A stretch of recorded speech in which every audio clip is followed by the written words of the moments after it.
On the cold morning of the 25th of December 2021, a golden machine began its journey to reshape humanity's understanding of the universe. From the Guiana Space Centre in French Guiana, an Ariane 5 rocket lifted off, carrying the most ambitious astronomical instrument ever built, the James Webb Space Telescope.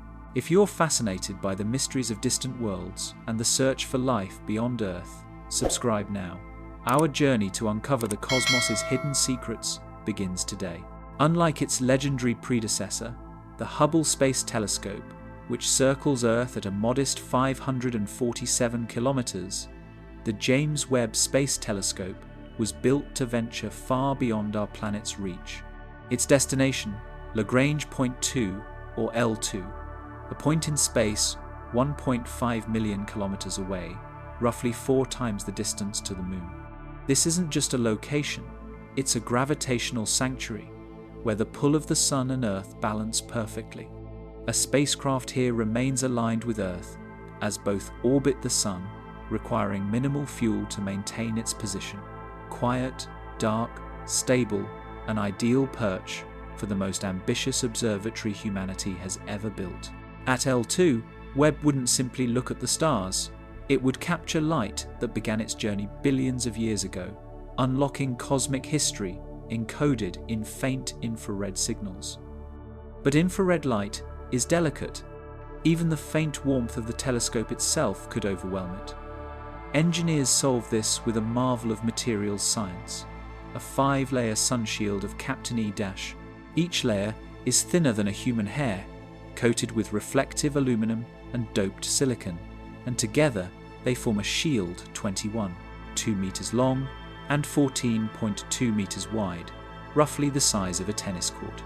The outermost layer, facing the Sun, can reach over 110 degrees Celsius, while the innermost layer, hidden in shadow, plunges to 233 degrees Celsius, just 40 degrees above absolute zero.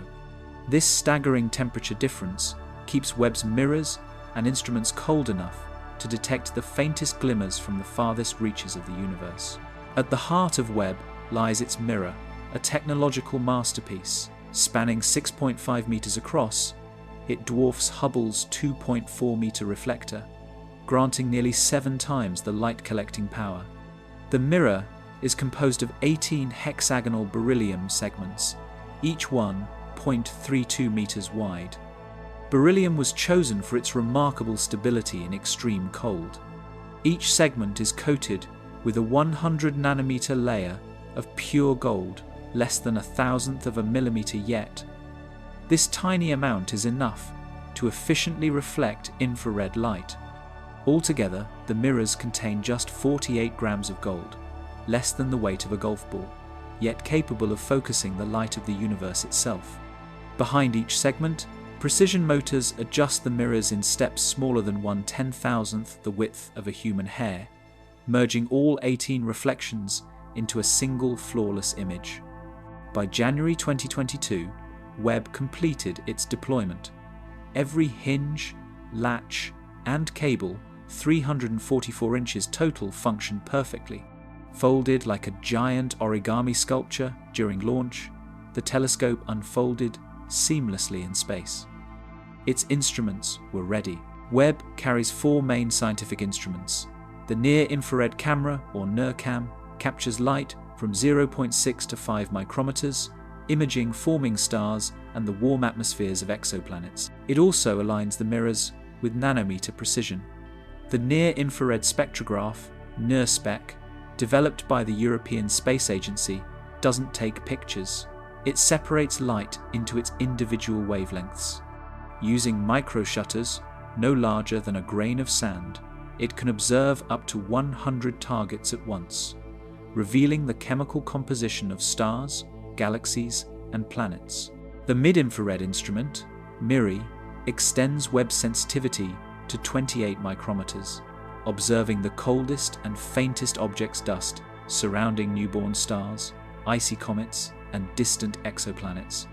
To operate, it is cooled to 266 degrees Celsius using a helium cryocooler. Without this extreme cold, its own heat would overwhelm the faint signals it seeks. The Near-Infrared Imager and Slitless Spectrograph, NIRIS, built by the Canadian Space Agency, specializes in exoplanet atmospheres. It measures how starlight filters through a planet's atmosphere during transits, detecting gases like water vapor, methane, and carbon dioxide. Together, these instruments do more than see distant worlds, they analyze them molecule by molecule. By February 2022, Webb was fully operational. To test its optics, engineers targeted HD 84406, a star 241 light-years away. The first images revealed 18 separate points of light, one from each mirror segment. Over several weeks, engineers made minute adjustments until all 18 mirrors aligned perfectly, producing an image with infrared clarity twice that of Hubble. The first public release came in July 2022. Among the images was a deep field of the galaxy cluster SMACS 0723, revealing thousands of galaxies, some whose light began its journey 1 billion years ago. The Carina Nebula appeared in unprecedented detail, exposing star formation previously hidden by cosmic dust. Early spectra included WASP 96b, an exoplanet 1,150 light-years away, where Webb detected water vapor in the atmosphere, a clear demonstration of its ability to measure molecules across unimaginable distances. Over the following year, Webb expanded its observations. From massive gas giants to small rocky worlds orbiting dim red dwarfs, the telescope collected terabytes of data, all stored in the Mikulski Archive for space telescopes for scientists worldwide.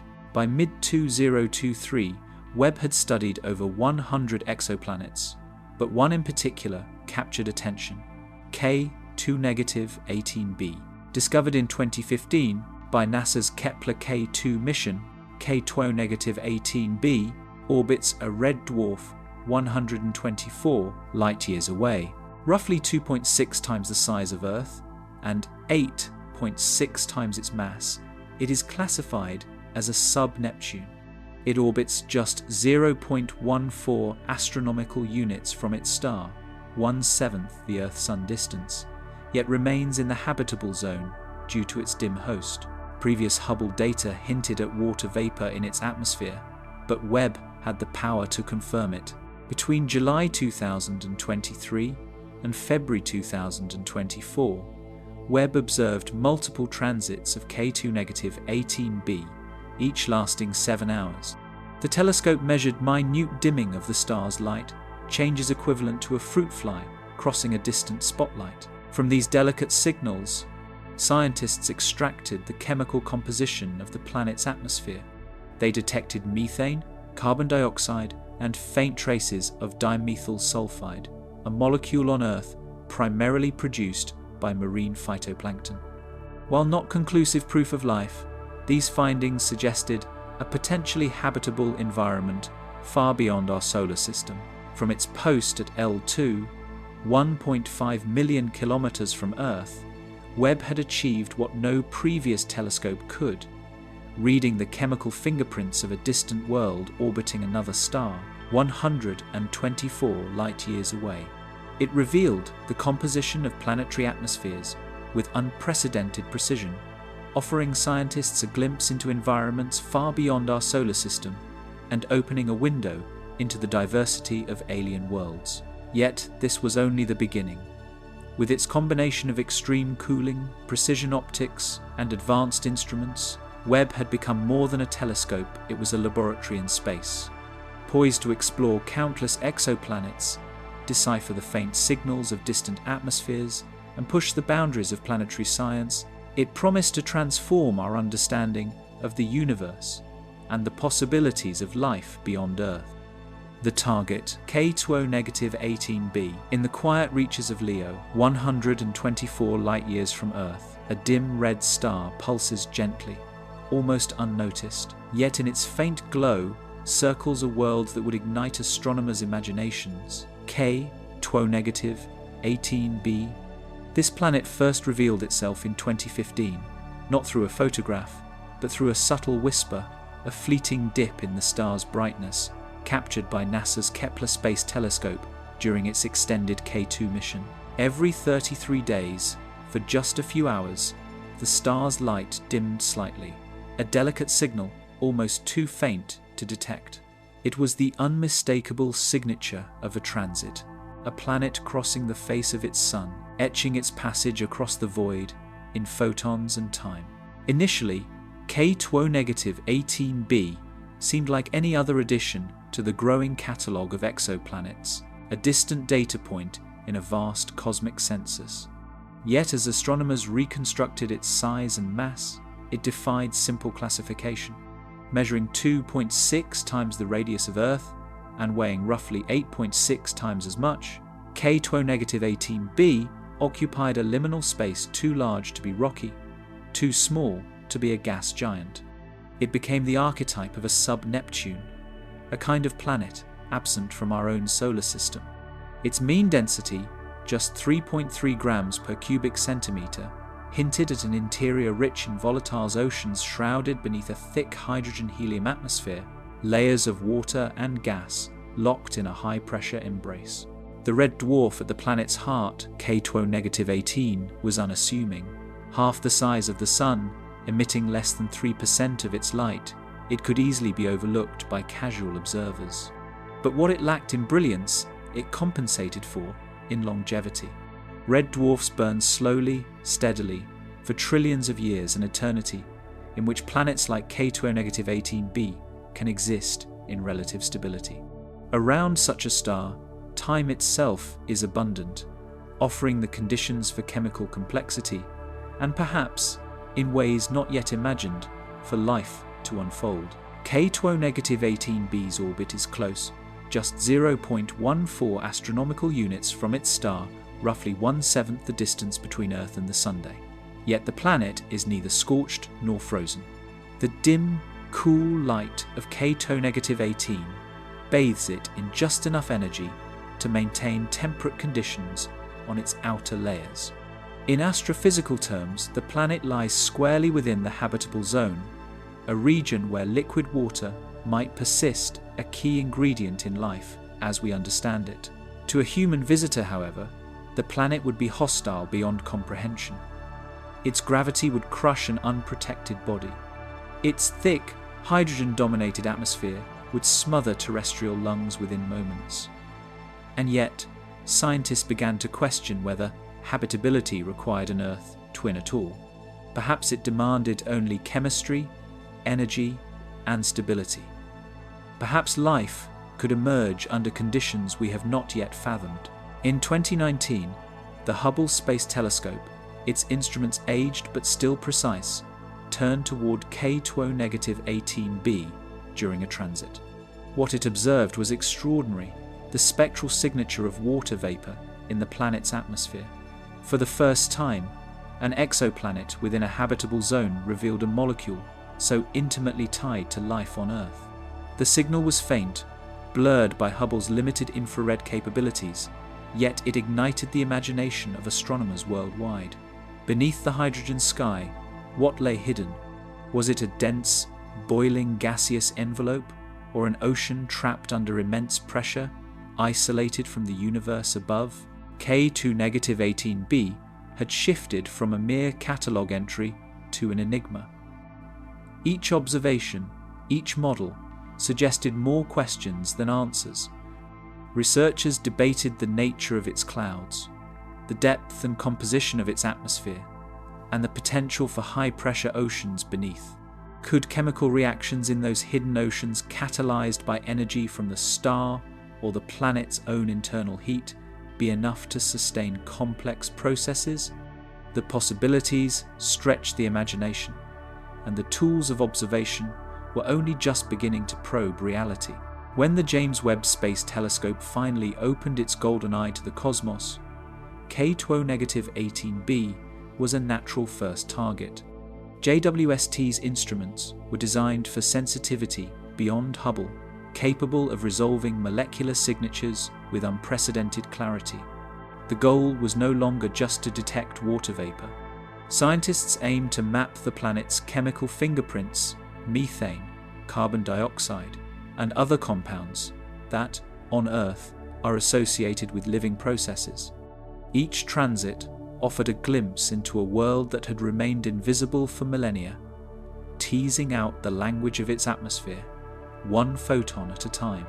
Preliminary models suggested dynamic activity in the upper atmosphere, fluctuations in temperature between day and night sides, winds whipping across hydrogen layers, and the possibility of storm systems forming in towering clouds. Deep beneath, the pressures and temperatures may have driven interactions between water and gases, generating chemical gradients that, on Earth, often serve as the engines of life. K-18b was a laboratory of extremes, a planet where the familiar rules of habitability might be rewritten. As more data accumulated, the planet's environmental stability became clearer. The hydrogen-rich atmosphere can shield underlying water layers from stellar radiation, maintaining consistent conditions over billions of years. The red dwarf star provides a steady, low-intensity energy input, allowing chemical processes in the atmosphere and potential oceans to continue without major disruption. This contrasts with planets around more active stars, where flares could remove atmospheres and disrupt chemical evolution. Each observation revealed new uncertainties.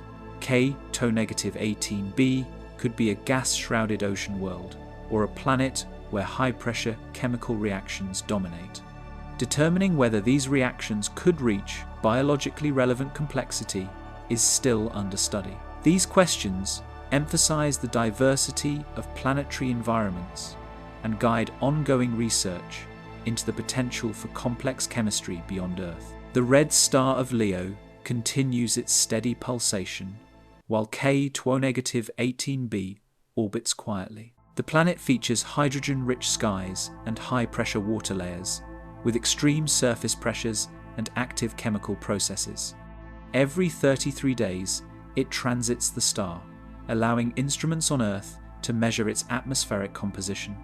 Observations continue to reveal details about its chemistry and structure, providing an ongoing opportunity to study a planet with conditions unlike those in the solar system. The habitable zone. The term habitable zone is both scientific and poetic. It is the narrow band around a star where the temperature allows liquid water to exist not so close that it boils away, not so far that it freezes solid. Astronomers call it the Goldilocks zone, where conditions are just right.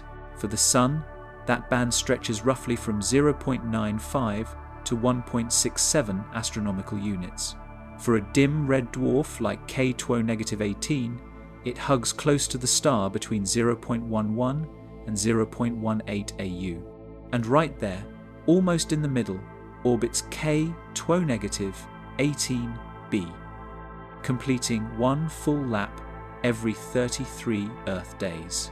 Its orbit is nearly circular, ensuring stable temperatures. The planet's equilibrium temperature, based on stellar flux and albedo, falls between 250 and 300 Kelvin, roughly 23 to plus 27 degrees Celsius. Not scorching, not frozen, just possible. But temperature alone does not define habitability. The planet's atmosphere acts as both shield and sculptor of its climate. K-18b's hydrogen envelope, far thicker than Earth's, traps heat efficiently, smoothing out day-to-night extremes. Beneath it, layers of methane and carbon dioxide could further regulate the temperature. Theorists modelling its interior picture a deep ocean, hundreds of kilometres thick, pressurised beneath tens of bars of atmosphere. At such pressures, water remains liquid well above 100 degrees Celsius. Here, at the interface between gas and liquid, strange chemistry could unfold, reminiscent of Earth's early hydrothermal vents. Unlike Earth's yellow sun, K-18 star burns cool and red, yet its light, though dim, is constant. Many red dwarfs are notorious for violent flares, but this one appears subdued. Observations show relatively low magnetic activity, suggesting that K2-18b's atmosphere could survive for billions of years without being stripped away by radiation. If life needs time, then this world has plenty. Still, K2-18b's environment differs greatly from Earth. Sunlight passing through its dense hydrogen and methane clouds would appear redshifted and diffuse. If oceans exist, they would be deep and pressurized, with temperatures maintained by the thick atmosphere. These conditions create a stable environment for chemical reactions, providing long timescales for prebiotic chemistry. Such characteristics make K2-18b an important subject for studying atmospheric dynamics, ocean-atmosphere interactions, and planetary heat distribution. Hycean worlds like this expand our understanding of habitability. By analyzing K2-18b's atmosphere and interior, scientists can refine models of planetary climate, chemistry, and energy transfer in non-Earth-like environments, improving criteria for identifying potentially habitable exoplanets. K2-18b's habitability is not merely theoretical, it is a product of its dynamic and complex system. The hydrogen-rich atmosphere acts like a thermal blanket, distributing heat around the planet. Even if the planet is tidally locked one side facing the star perpetually, the other in darkness, the thick atmosphere would transfer energy from day to night, preventing either hemisphere from becoming inhospitably extreme. Beneath the clouds, chemical processes could mirror the earliest reactions that preceded life on Earth. Hydrogen, carbon, and nitrogen molecules interact under high pressures, creating gradients of energy and reactivity. Oceans under tens of kilometers of water and gas could host chemical networks that slowly grow in complexity. These are not oceans in the traditional sense.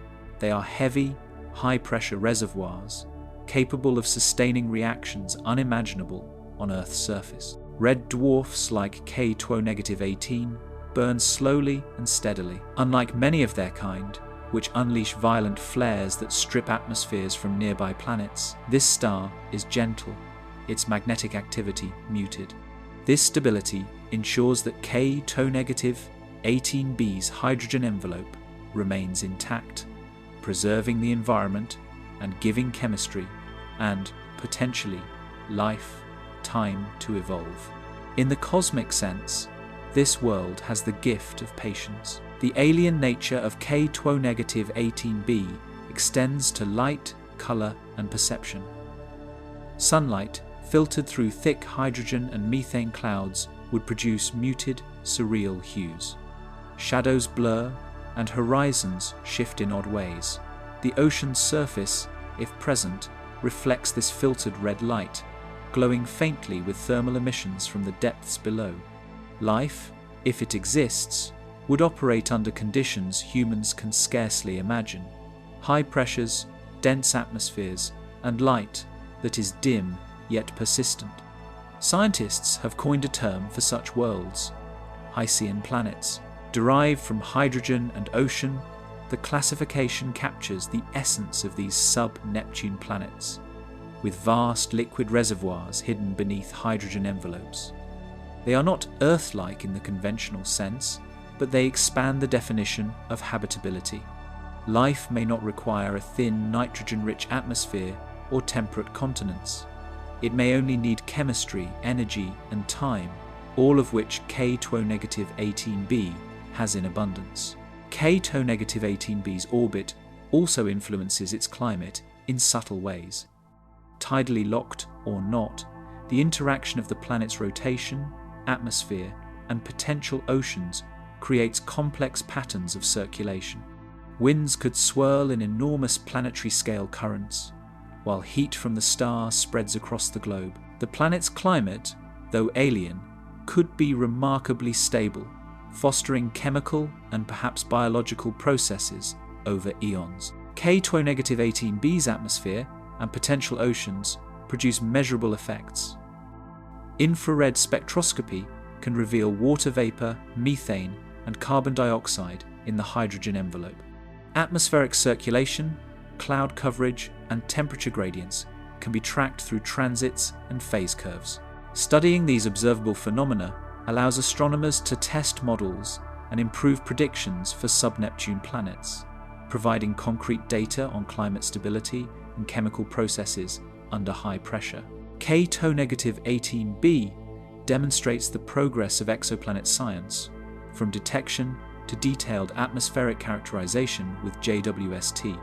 Its hydrogen envelope, potential subsurface oceans, and stable orbit provide opportunities to study planetary habitability beyond Earth-like conditions. Ongoing observations aim to measure atmospheric composition, thermal structure, and chemical processes. By studying K-18b and similar Hycean worlds, astronomers can expand the catalogue of planets with liquid water, improve understanding of diverse habitable environments, and refine criteria for detecting signs of life elsewhere in the galaxy.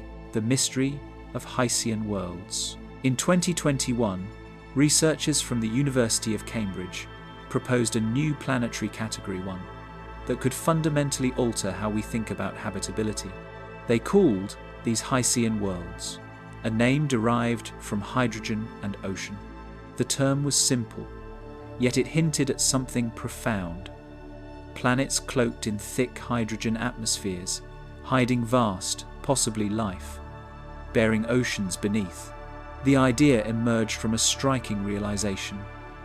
Many exoplanets discovered by NASA's Kepler and TESS missions occupied a perplexing size range too large to be rocky, yet too small to be gas giants. Planets between roughly 1.5 and 4 Earth radii were becoming increasingly common, yet for decades, scientists dismissed them as inhospitable mini-Neptunes. Their dense hydrogen envelopes, extreme pressures, and high temperatures seemed to rule out life as we know it. But by 2021, new models suggested that these planets might be far more interesting than previously imagined. The key lay in atmospheric composition. Hydrogen, though light, is an excellent insulator. In a planet with the right balance of atmospheric density and greenhouse gases, a hydrogen-rich envelope could trap heat efficiently, keeping liquid water stable beneath clouds. In other words, these were not scorched gas spheres. They could sustain oceans, protected from the cold of space, even around dim stars. Such conditions dramatically expand the classical habitable zone. For an Earth-like planet around a Sun-like star, the habitable zone is narrow, roughly 0.95 to 1.67 astronomical units.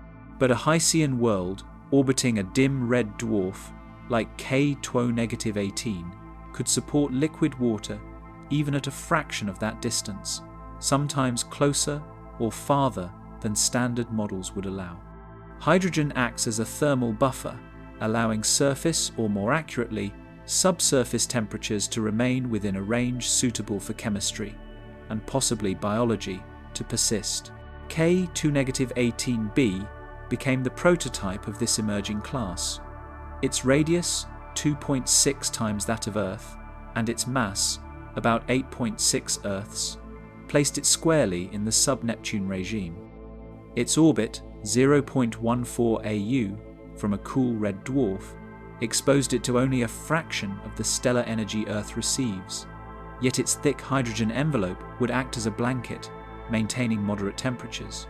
Calculations suggest equilibrium temperatures ranging from 250 to 300 Kelvin, sufficient to allow liquid water under the right pressures. Models of its interior hint at oceans hundreds of kilometers deep, compressed under tens of bars of atmospheric pressure.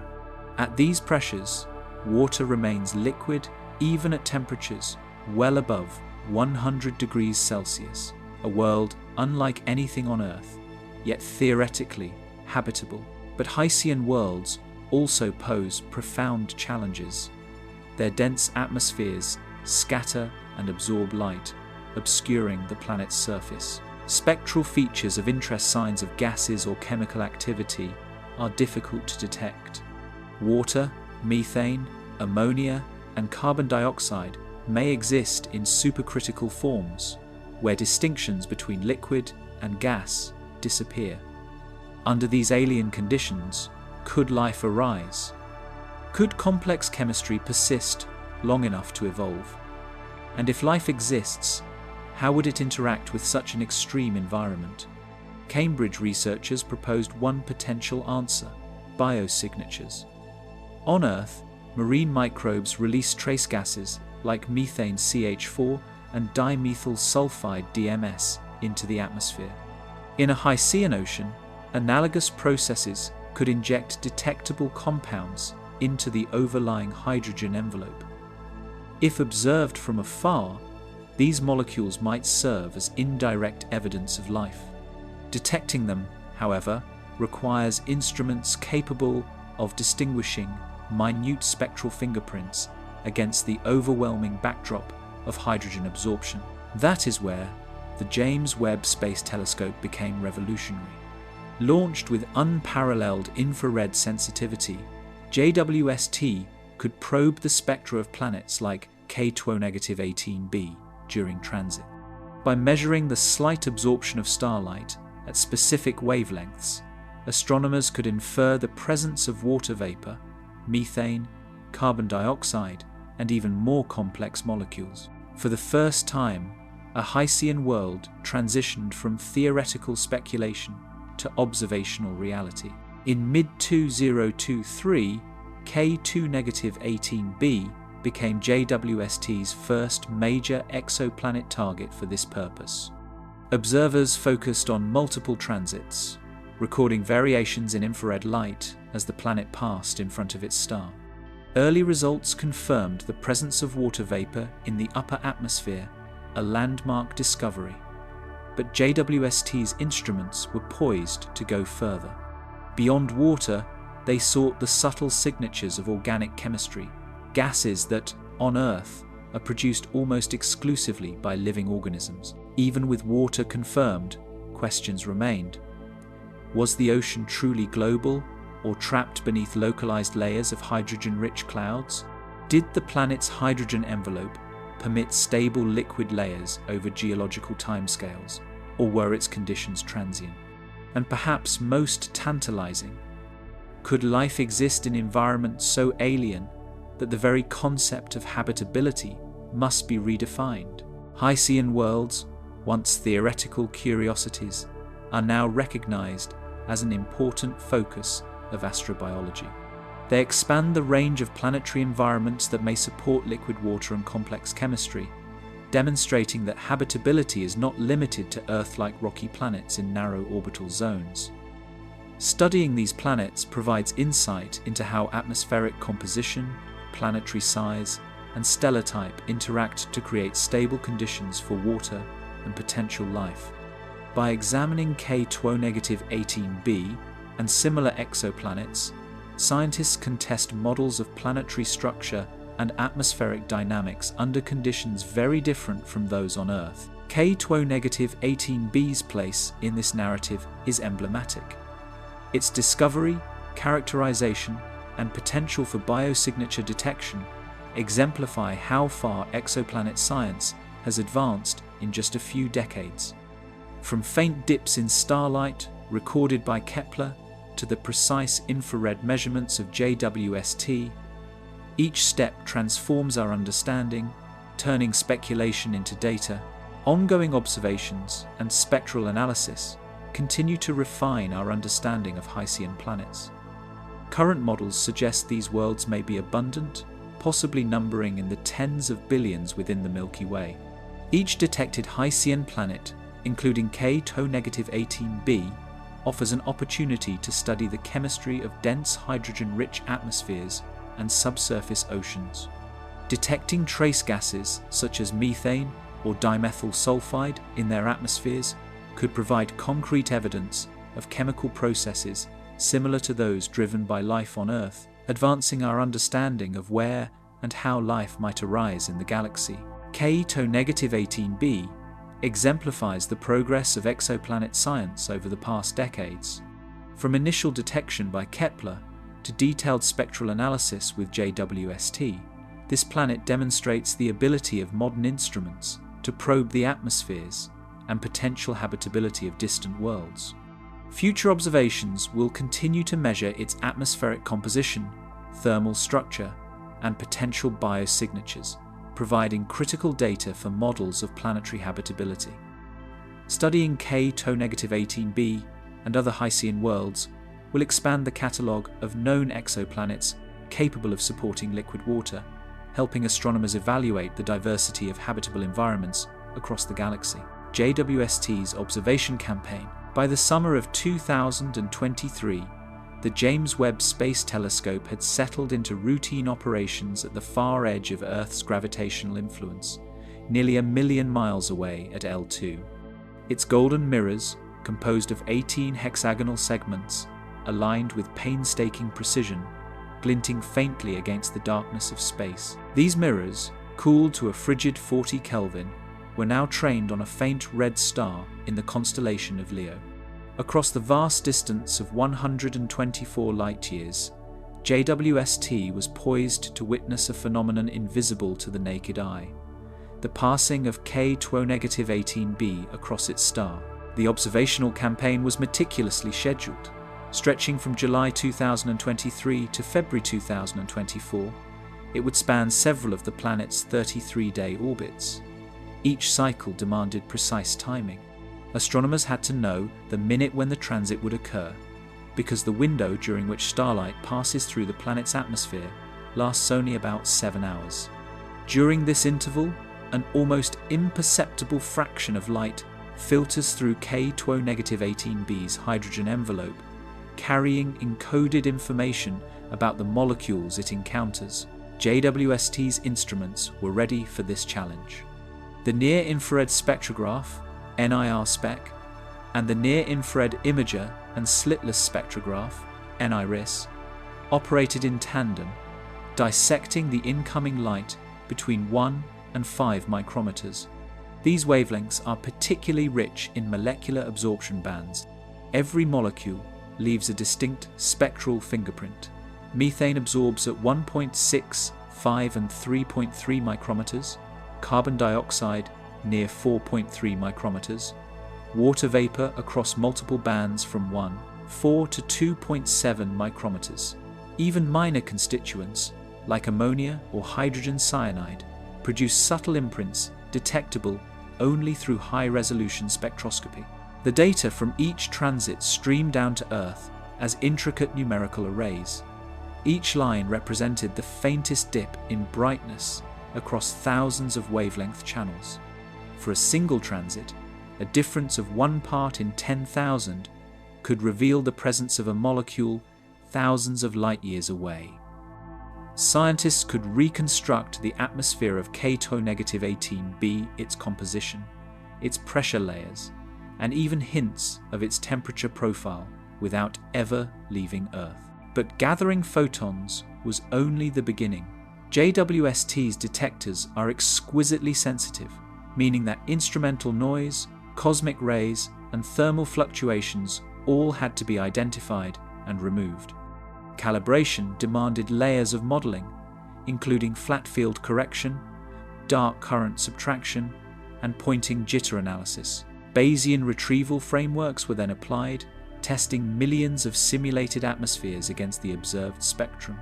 Each iteration refined estimates of temperature, pressure, and molecular abundance, providing a probabilistic map of the planet's upper layers. Expectations were high. Hubble had already glimpsed water vapor in the atmosphere of K-18b, but its infrared reach was limited. JWST extended that vision, offering not only deeper penetration, but also the ability to quantify molecular ratios with unprecedented precision. With every transit, the infrared data revealed peaks and valleys corresponding to absorption by gases high in the atmosphere. Methane appeared at multiple bands, carbon dioxide left broad troughs, and water produced complex overlapping features. Each molecule was a thread in the chemical tapestry of a distant world. The observational campaign unfolded as a meticulous layering of knowledge. Over 7 months, JWST captured multiple transits, each reinforcing and refining previous measurements. Atmospheric signatures that had been faint or ambiguous in a single transit emerged clearly when the data were co-added. Seasonal variations of the star and minor instrumental effects were accounted for, ensuring that the signals truly belonged to the planet, not artifacts of observation. Among the expected molecular markers, however, something unusual emerged. Narrow, weak features appeared that resisted classification. They were too structured to be random noise, too persistent to be dismissed. When analysed separately, they recurred across different instruments and transits, suggesting the presence of molecules not commonly found in planetary atmospheres as we know them. Data reduction teams at NASA's Goddard Space Flight Centre, the University of Cambridge, and the Canadian Space Agency initiated independent verifications. Each team applied distinct calibration algorithms, cross-checked with synthetic spectra, and compared against known molecular databases. Statistical significance was assessed rigorously, with Monte Carlo simulations confirming that the anomalies were unlikely to be random.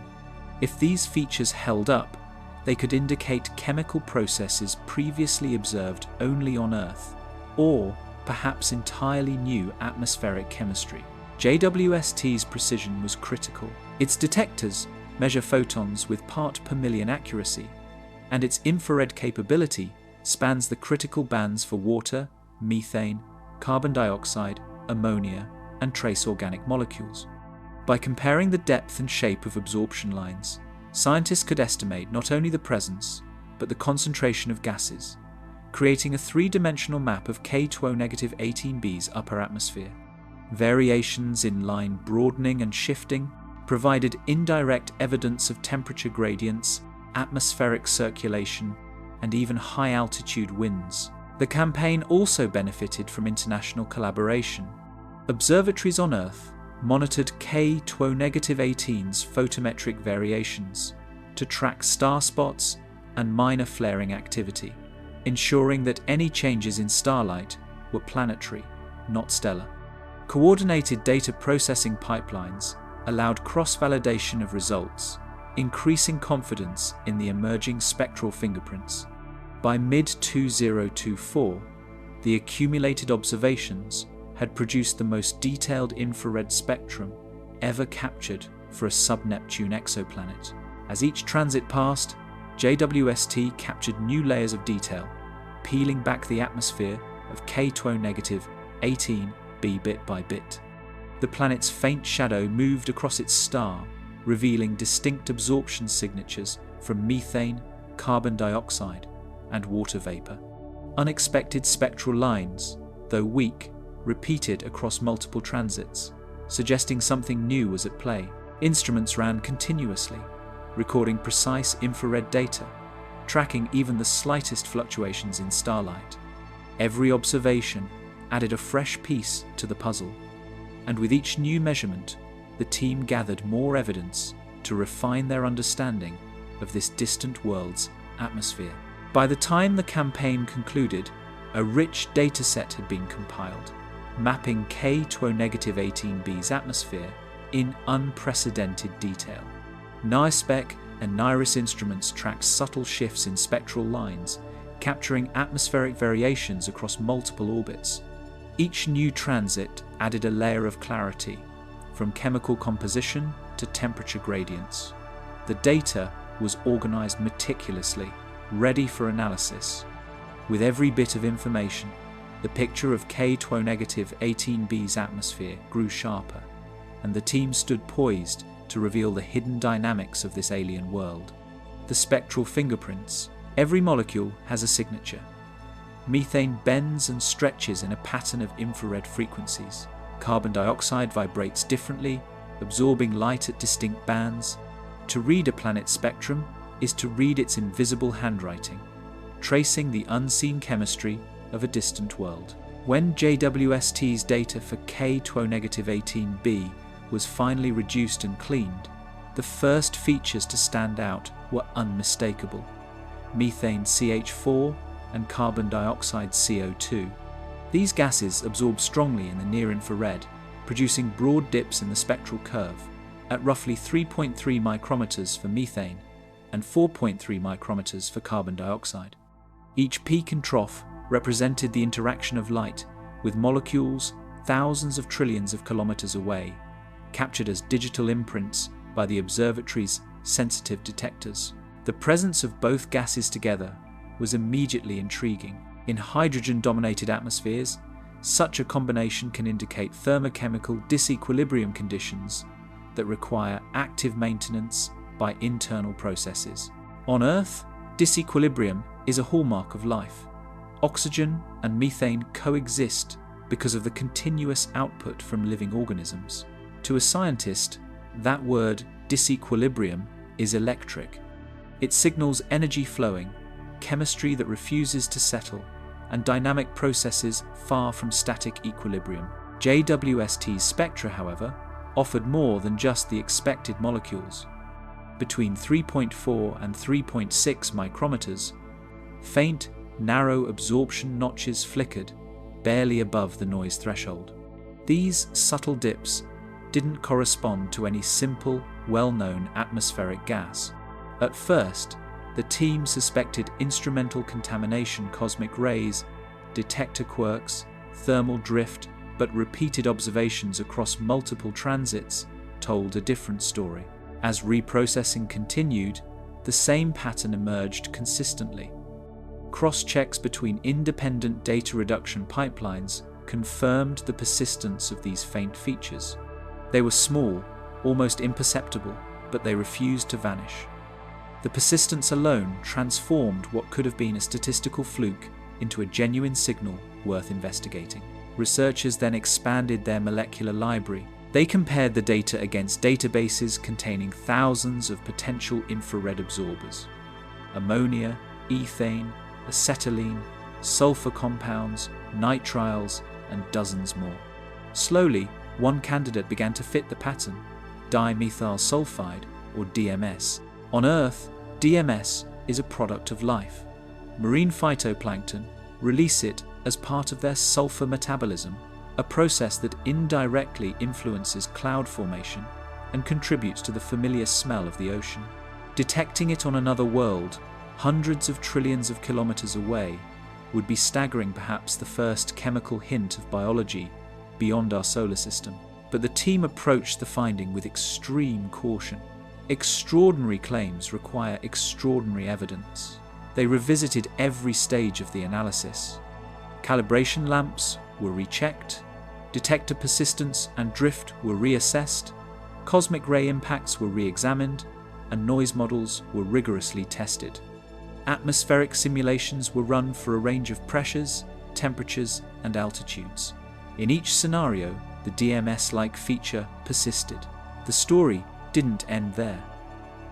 Beyond DMS, a secondary pattern began to emerge, one weaker yet consistent across multiple transits. It matched the spectral signature of dimethyl disulfide, DMDS, another sulfur-bearing organic molecule intimately linked to sulfur cycling on Earth.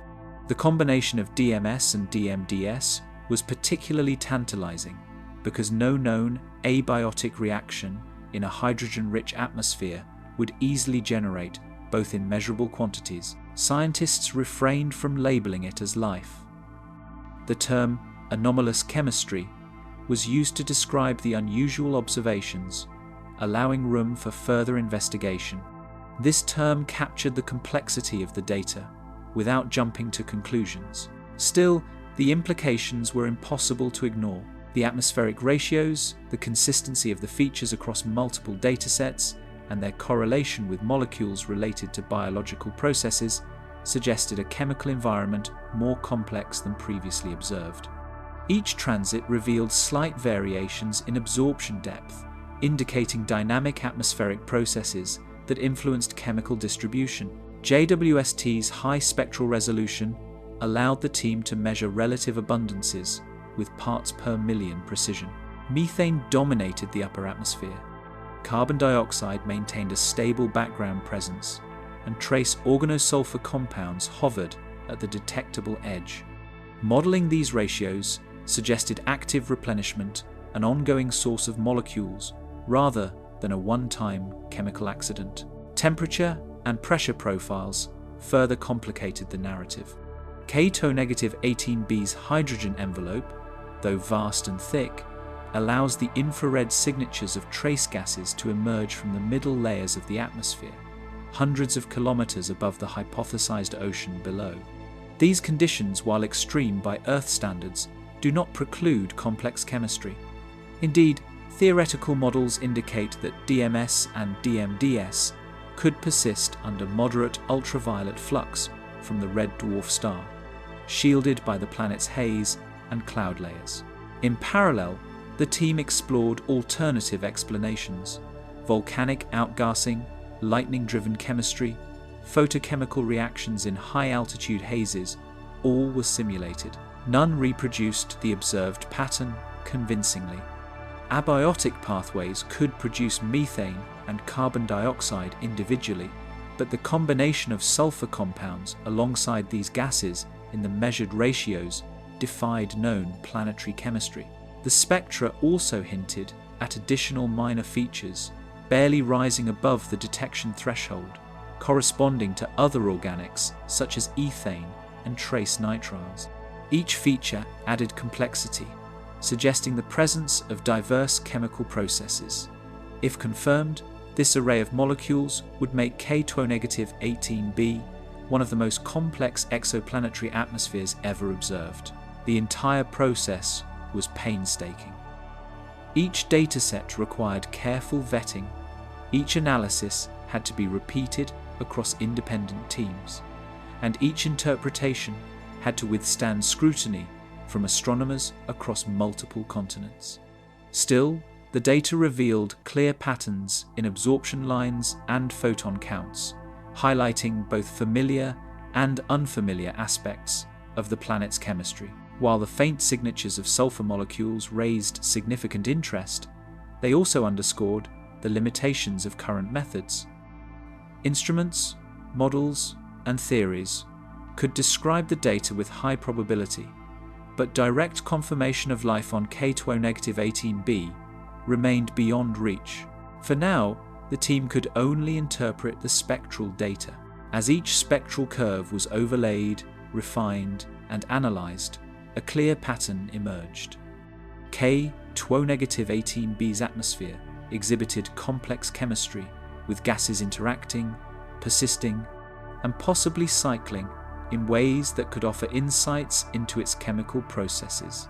Methane, carbon dioxide, DMS, and DMDS, each line in the spectrum provided a clue to the planet's atmospheric dynamics. For the team, the excitement lay in the precision. Small dips at the edge of the spectrum, just a few parts per million, pointed to new avenues for exploration.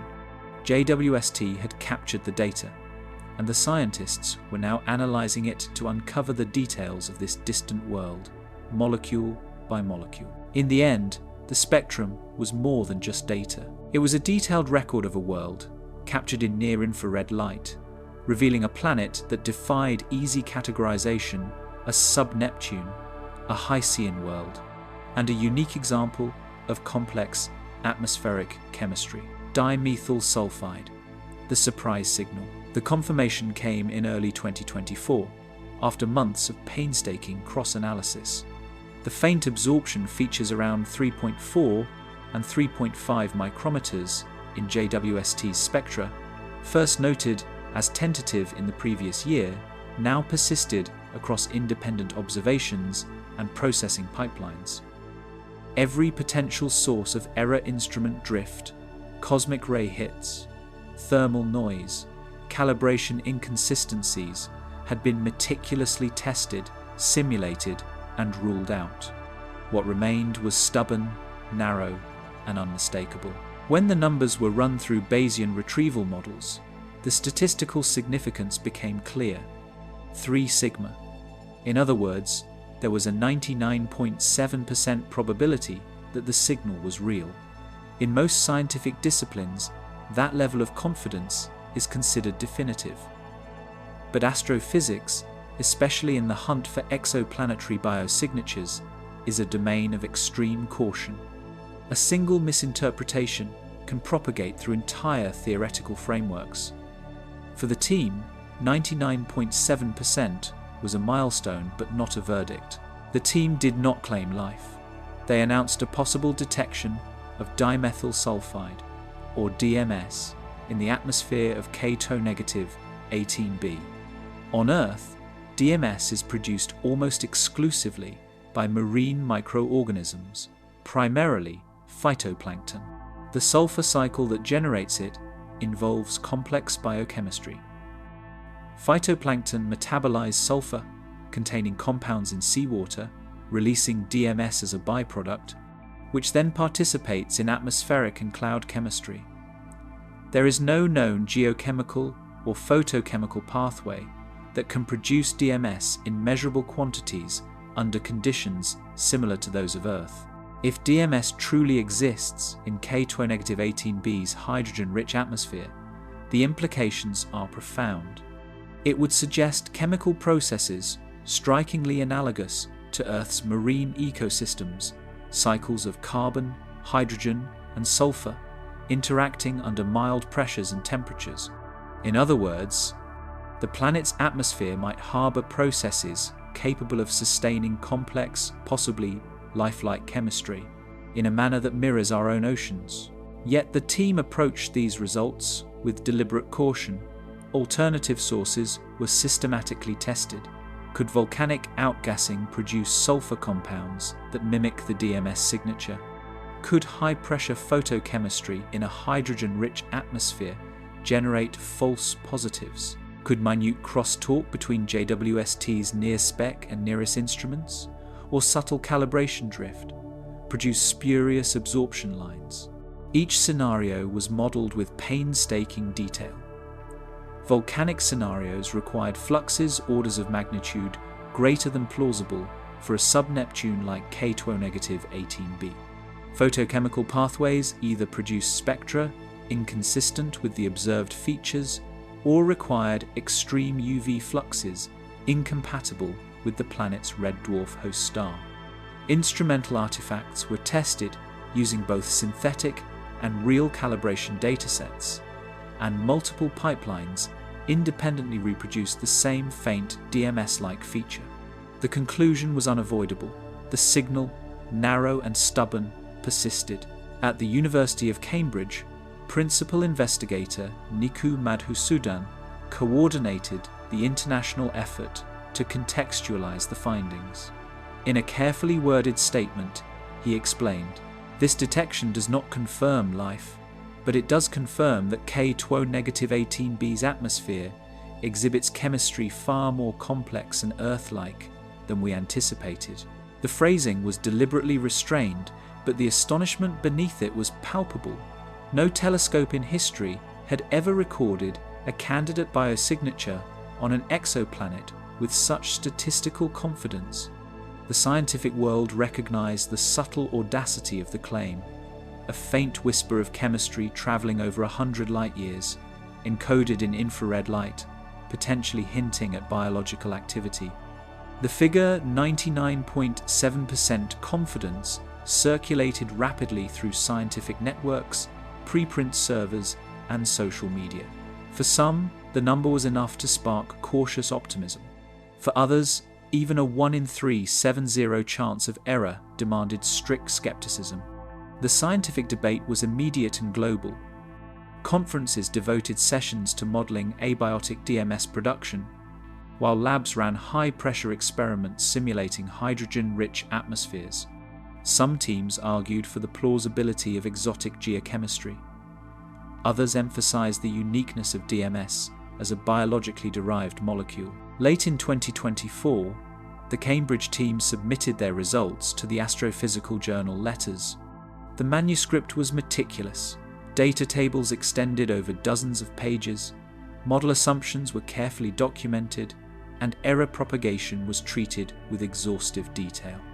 Every step of the Bayesian retrieval process was explained, with separate sections dedicated to instrument characterization, cosmic ray mitigation, and cross-validation with independent pipelines. The language of the paper was precise, emphasizing probabilities and reproducibility rather than speculation. When the preprint was released, the scientific community reacted with a mix of awe and restraint. Headlines quickly picked up the story, often exaggerating for dramatic effect. JWST detects life, and a planet with a 99.7% chance of biology.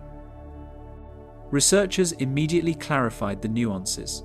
The detection was compelling, but a direct confirmation of life would require corroborating evidence from additional molecules, temporal variability studies, or far in the future, direct sampling. Yet even amid these clarifications, the excitement was tangible. For the first time, a molecule closely associated with life on Earth appeared in an exoplanetary atmosphere with a degree of statistical robustness never before achieved. Further analysis revealed additional subtleties in the spectral data. The DMS feature was accompanied by minor, consistent hints of dimethyl disulfide, DMDS, a related sulfur compound. On Earth, DMDS often forms from the oxidation of DMS, completing a small portion of the sulfur cycle. Its presence on K2O-18b, faint but persistent, added another layer of complexity to the chemical picture. Abiotic models struggle to reproduce both molecules simultaneously in the observed ratios, reinforcing the anomaly. The confidence level remained constant across multiple transits, indicating that these molecules were not transient or spurious. Temporal averaging over several orbital periods allowed the team to construct a vertical profile of the atmosphere, revealing that the organosulfur compounds likely originated from mid-altitude layers, shielded from the strongest ultraviolet radiation by thick hydrogen clouds above. Modeling the vertical mixing suggested continuous replenishment, implying dynamic chemical processes. The detection of DMS also prompted a re-examination of JWST's previous datasets. Researchers compared K2O-18b to other sub-Neptunes observed in 2023. None exhibited the same sulfur chemistry, strengthening the uniqueness of the signal. It became clear that K2O-18b was not just another exoplanet.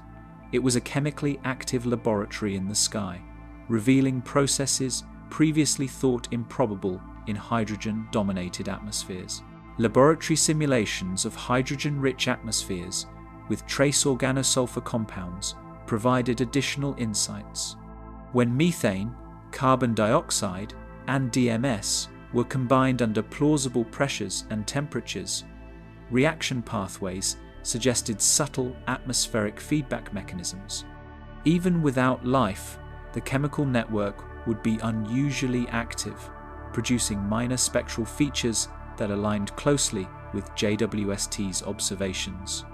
This interplay between biology-like chemistry and plausible abiotic reactions kept the scientific discourse rigorous, balancing excitement with caution. The Cambridge team, alongside collaborators at NASA Goddard and the Canadian Space Agency, continued refining their models. Every iteration tested new combinations of gases, temperature gradients, and cloud opacity. Each step brought the spectral fingerprints into sharper focus. Through this iterative process, the faint 3.4 and 3.5 micrometer absorptions became more than just anomalies. They were reproducible signatures, persistent across months of observation. By early 2025, K2O-18b had become one of the most closely studied exoplanets. JWST's data had illuminated the faint signal, and the team's analysis had confirmed its persistence. Dimethyl sulfide, narrow and consistent, remained a key signal, one that prompted further investigations, additional transits, and ongoing searches for potential biosignatures on similar Hycean worlds. The DMS detection remained an intriguing anomaly. The signal was persistent and statistically robust, yet the distinction between biological and abiotic processes was still to be determined. In laboratories, simulations progressed. In telescopes, further transits were monitored. K2-18b's chemical complexity had moved from theoretical to observable, with JWST capturing molecular signatures that invited deeper investigation. What 99.7% means in science. Numbers in science are measures of probability, quantifying certainty and guiding how data is interpreted. When the K2-18b team announced a 99.7% probability that the dimethyl sulfide signal was real, they weren't simply reporting a statistic. They were speaking in sigma levels, the language scientists use to quantify confidence. In astrophysics, a 3 sigma detection carries a very specific meaning. Statistically, it corresponds to roughly a 1 in 370 chance that the signal could arise from random noise. Picture this: if the same experiment were repeated 370 times under identical conditions, a single false positive could appear.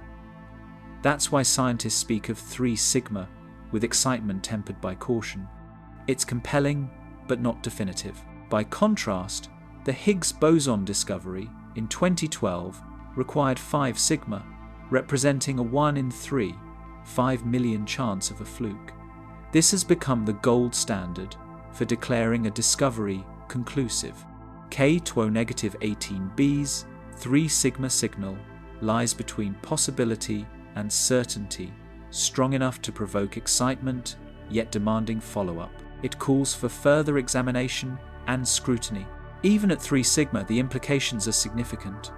Dimethyl sulfide, DMS, and dimethyl disulfide, DMDS, faint but persistent, have no known abiotic sources under K2-18b's hydrogen-rich conditions. Their presence challenges current understanding. Could chemical processes akin to those in Earth's oceans exist under alien skies? Could hydrogen-dominated atmospheres support lifelike chemistry? These questions stem directly from the statistical rigor of the detection. Sigma levels provide context, but also underscore the limits of certainty. Consider the photons that travelled 124 light-years to reach JWST. Trillions of kilometres condensed into a few spectral dips on an infrared detector. Our confidence is always mediated by instrument calibration, modelling assumptions, and data interpretation. Yet within these constraints, 99.7% is far from random. It is a strong anomaly demanding attention. For scientists, the number guides action. A 3 sigma detection justifies follow-up campaigns, additional transits, cross-instrument verification, and testing of alternative hypotheses. Every plausible physical, chemical, or biological explanation must be explored. Could high-pressure photochemistry in a hydrogen-rich atmosphere mimic DMS? Could trace volcanic sulfur compounds accumulate to form the spectral signature?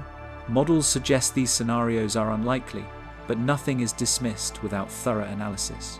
The distinction between statistical significance and interpretive certainty becomes clear when comparing DMS and DMDS ratios. On Earth, DMDS forms from DMS oxidation within the sulfur cycle. On K2-18b, their simultaneous appearance persistent across multiple transits adds a layer of complexity that abiotic models struggle to reproduce. This pattern is precisely why the 99.7% confidence level is meaningful. The signal is persistent, structured, and consistent with a dynamic atmospheric process, whether biological or otherwise. Beyond the numbers, sigma framing influences strategy. Scientists prioritize which observations to repeat, which molecules to search for next, and how to model atmospheric processes. Each 3 sigma result provides a roadmap for future research, pointing to chemical pathways, atmospheric layers, and potential biosignatures that warrant exploration. Statistical confidence also intersects with spatial and temporal analysis. The vertical profile of K2-18b's atmosphere, inferred from repeated transits, indicates mid-altitude origins for DMS and DMDS, shielded from UV radiation by hydrogen layers above. This vertical distribution implies ongoing replenishment, a dynamic system rather than a transient anomaly. Understanding such spatial patterns is critical because it informs whether chemical cycles are sustained and potentially life-compatible or merely transient and abiotic. Even subtle spectral hints can carry enormous weight. A single spectral dip corroborated across instruments and transits becomes a data point with profound implications. In laboratories, simulated atmospheres reproduce complex chemical interactions under pressures and temperatures consistent with K2O-18b. Methane, carbon dioxide, and trace organosulfur compounds react in ways that create minor spectral features mirroring the observations. Each alignment between model and observation reinforces the anomaly, tightening the statistical grip of the 3 sigma detection. This kind of detective work becomes the backbone of progress. Scientists dive deeper into the atmospheric models, continuously refining them based on new data, additional spectroscopic features, and feedback from other research teams. They recreate every variable in the lab, ensuring that no stone is left unturned. Are there other, perhaps unknown, geochemical processes that could mimic this signal? Could there be another molecule hiding in the spectrum, causing interference? The careful and persistent examination of these possibilities is what turns a fascinating anomaly into a confirmed lead. In this context, 99.7% is both a measure and a motivator. It defines what can be acted upon, what deserves scrutiny, and what is still tentative. It frames research priorities, drives laboratory experiments, and guides telescope time allocation. It is a signal that says, something unusual is happening here. Investigate. For the K2O-18b team, that meant more than analyzing data. It involved iterative modeling, cross-instrument verification, and international collaboration. Every hypothesis, biological, chemical, or instrumental, was challenged, recalculated, and tested. The faint spectral features at 3.4 and 3.5 micrometers persisted, resisting dismissal, and in doing so, demanded attention from the global scientific community. At the frontier of exoplanetary research, 99.7% becomes a tangible benchmark. It is thrilling, precise, and actionable. It allows scientists to differentiate between noise and anomaly, between mere curiosity and phenomena worth chasing. In the case of K2O-18b, it transforms faint infrared dips into a chemical narrative, one that unfolds molecule by molecule, transit by transit, as astronomers seek to understand a world 124 light-years away. By the middle of 2025, the K2O-18b team was looking at data in a new light. The statistical confidence 99.7% had opened doors, inspired new hypotheses, and drawn in the best minds in the field. As independent labs and research teams weighed in, the search for corroborating signals grew more intense.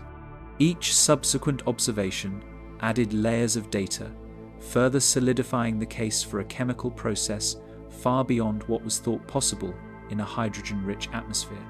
The K2O-18b story was no longer just about the detection of a molecule. It was about redefining the chemical potential of exoplanets. New research directions were emerging. Could K2O-18b harbour more Earth-like chemistry than previously imagined? Could these organosulfur compounds DMS and DMDS suggest a chemical cycle that could resemble processes leading to life, or at least a version of chemistry similar to life on Earth?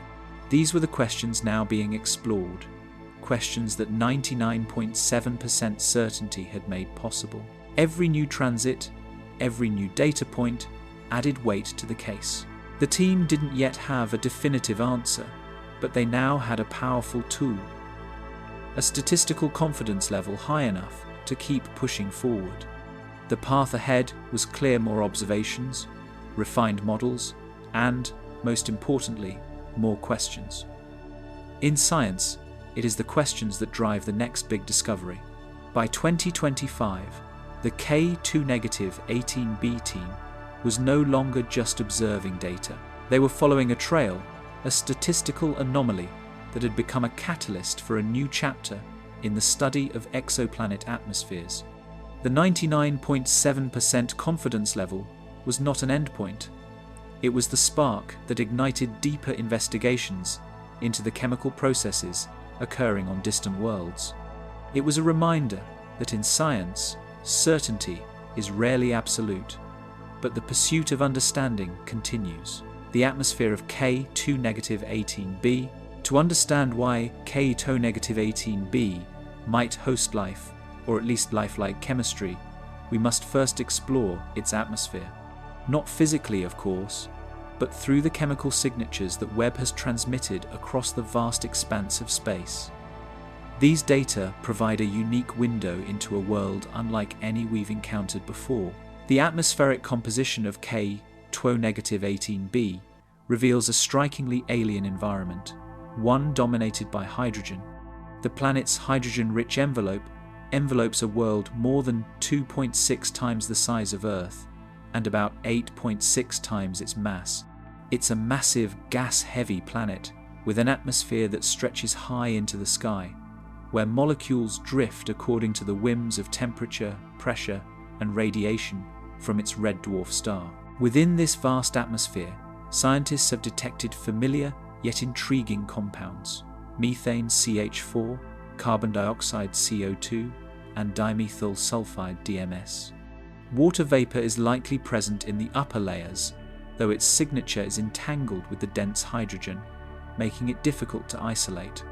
The presence of water, methane, and carbon dioxide suggests that the planet's atmosphere is dynamic, with complex chemical interactions occurring beneath the dense veil of hydrogen. The atmospheric pressures at the potential ocean interface the boundary between the thick hydrogen envelope and any liquid ocean beneath could reach tens of bars, comparable to the pressure found hundreds of meters underwater on Earth. Temperature estimates range from 250 to 300 kelvins, or roughly 23 degrees Celsius to plus 27 degrees Celsius.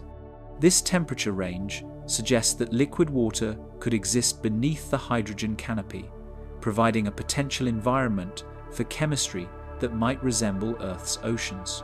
But it's not just the temperature and pressure that make K2-18b's atmosphere compelling. It's the unique chemistry at play. On Earth, life exists within nitrogen-oxygen atmospheres, where greenhouse gases are relatively thin and well-regulated. On K2-18b, hydrogen is the dominant gas, creating a potent greenhouse effect. This thick atmosphere traps heat, making the planet much warmer than it would otherwise be, yet it is still transparent enough in the infrared for the James Webb Space Telescope, JWST, to detect molecular signatures, like DMS. What makes the situation even more intriguing is that methane is unstable in an atmosphere exposed to stellar radiation. It tends to break down over time unless it is replenished. On Earth, biology replenishes methane through microbial processes, such as in wetlands or digestive systems. Could something similar be happening on K2-18b? The coexistence of methane, carbon dioxide, and DMS raises the possibility that dynamic processes, possibly biological, are at work, replenishing methane and other gases. If so, this hints at an active, potentially life-supporting chemistry within the planet's atmosphere. Scientists model K2-18b's atmosphere in stratified layers. The upper layers are exposed to stellar radiation, while the middle layers mix via convection. Below these, deeper layers might be in contact with a global ocean, forming a complex atmospheric system where each layer contributes to the planet's spectral signature. It's as though the atmosphere is a multi-layered painting, each layer adding a subtle touch to the overall composition. The detection of DMS in this context implies that somewhere within these layers, chemistry is interacting with water in ways reminiscent of Earth's own oceans, a tantalizing glimpse of a potentially habitable environment.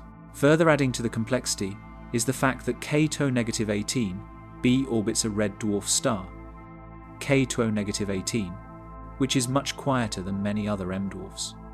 While red dwarf stars can be highly active, emitting violent flares and high radiation, K2-18 is relatively calm. Its flares are infrequent, and it emits only 2.4% of the Sun's total luminosity, meaning it delivers moderate energy to its planets. This relatively stable environment reduces the likelihood that photochemical reactions would destroy delicate molecules like DMS before they could accumulate. In other words, the conditions on K2-18b are less likely to be ravaged by extreme stellar radiation, which could otherwise erase the chemical signatures scientists are seeing. The combination of these factors, the right temperatures, the right pressures, the presence of water, and the stable radiation from the host star forms a portrait of a world that could plausibly support lifelike chemistry. The chemistry unfolding in K2-18b's atmosphere challenges the old notion that habitable planets must mirror Earth's size, composition, or atmospheric makeup. The presence of hydrogen in the atmosphere, the abundance of methane and carbon dioxide, and the detection of DMS, these are not just data points, they are windows into the possibility of an alien ecosystem, one that could be fundamentally different from anything we've imagined, yet still capable of supporting lifelike chemistry. K2-18b's atmosphere presents an alternative model of habitability.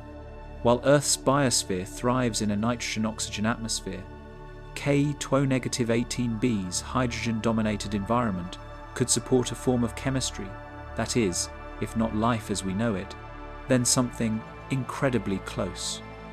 The detection of DMS is a particularly strong indicator of complex processes unfolding in the atmosphere, processes traditionally associated with biological systems. Could this be evidence of an alien biosphere, or are we witnessing an unusual abiotic chemical cycle? The answer is far from clear, but the very existence of these signatures raises a fundamental question. How broad is the spectrum of environments that could support lifelike chemistry? The planet's atmospheric dynamics also provide a unique opportunity for scientists to test the limits of life's adaptability. How far can chemistry stretch before it becomes fundamentally different from what we recognize as life? The methane, the carbon dioxide, and the DMS all suggest a chemical interplay that mirrors, in some ways, Earth's own biogeochemical cycles. Could these compounds exist in an environment so radically different from Earth's and still support complex reactions that could lead to life, or at least lifelike processes? This is the challenge and the thrill of studying planets like K2-18b. It forces us to reconsider the fundamental principles of habitability and to imagine life in forms we might not yet fully understand. As scientists continue to study K2-18b's atmosphere, each new piece of data adds another layer of complexity to the story. The detailed models, the data from JWST, and the continued analysis of the chemical signatures all paint a picture of a planet that is both alien and strangely familiar, a world where chemistry is unfolding in ways that suggest the possibility of life, or at least lifelike processes, in a completely different context than we see on Earth. And the questions keep coming. If we detect lifelike chemistry on K2-18b, what will it mean for our understanding of life in the cosmos? Will this discovery prompt us to rethink what makes a planet habitable? Or will it expand our definition of what life can be, opening new doors to explore the vast diversity of planetary environments that might support the chemical processes we associate with life? For now, the atmosphere of K2-18b remains a tantalizing enigma, its chemical signatures offering glimpses of a potential alien biosphere. But one thing is certain: the hunt for life beyond Earth has entered a new phase, and K2-18b is a central figure in this cosmic exploration. The role of methane and carbon dioxide. The discovery of methane and carbon dioxide on K2-18b introduces a fascinating puzzle. The coexistence of two gases that, on Earth, rarely linger in the same atmosphere without intervention. Methane, a molecule often linked to biological processes, is a stable gas only when replenished, as it tends to break down when exposed to stellar radiation.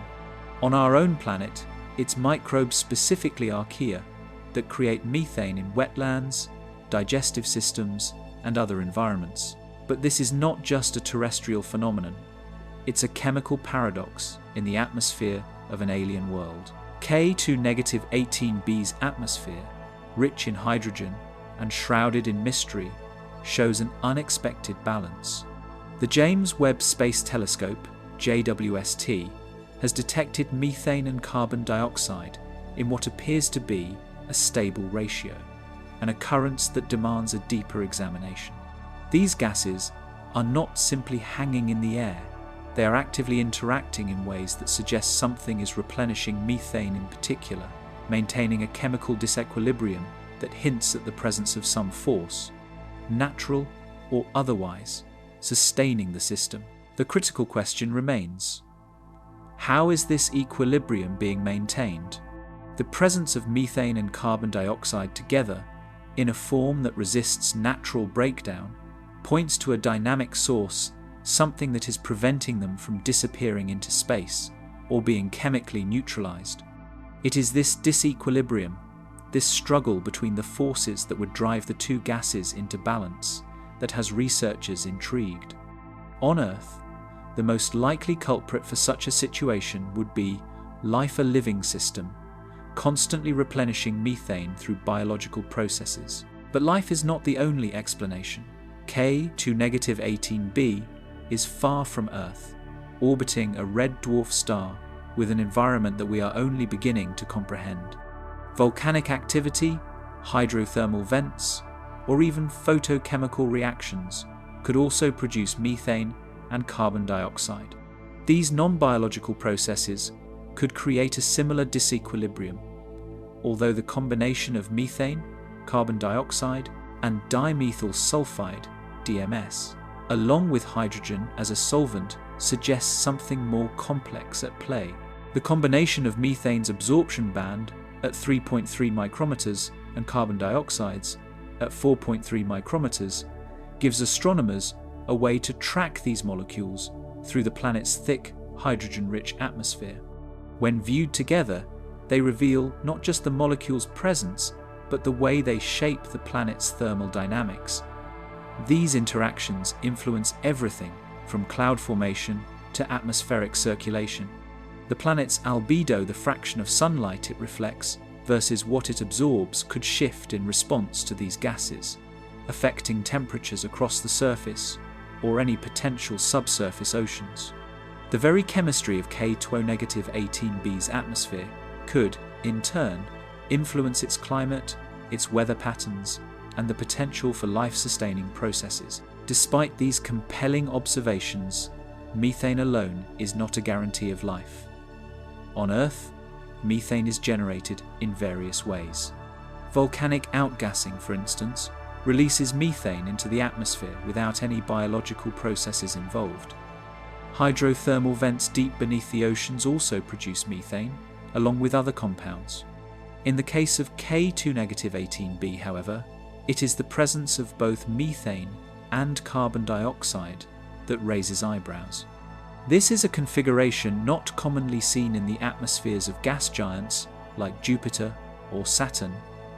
An atmosphere rich in hydrogen, methane, and carbon dioxide are highly unusual, suggesting an interplay of forces unlike anything we've encountered before. More intriguing still is the role of hydrogen in this cosmic dance. As a solvent and chemical buffer, hydrogen plays a crucial role in shaping the planet's atmospheric dynamics. When combined with methane and carbon dioxide, it could be contributing to a feedback loop, regulating the behavior of these gases in ways that remain poorly understood.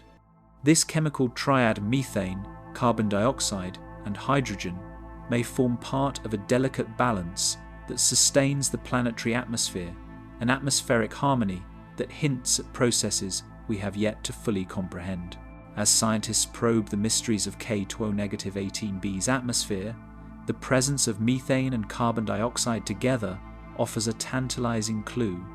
This disequilibrium, the simultaneous presence of gases that would typically react with each other, points to something actively maintaining this state. On Earth, this would almost certainly be life. Could K2O-18b, in its far-flung corner of the galaxy, be hosting life or lifelike processes? Or is this an entirely novel form of planetary chemistry?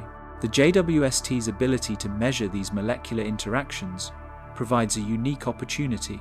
For the first time, scientists aren't simply detecting individual molecules. They are observing how these molecules relate to one another, how they function together as part of a larger system.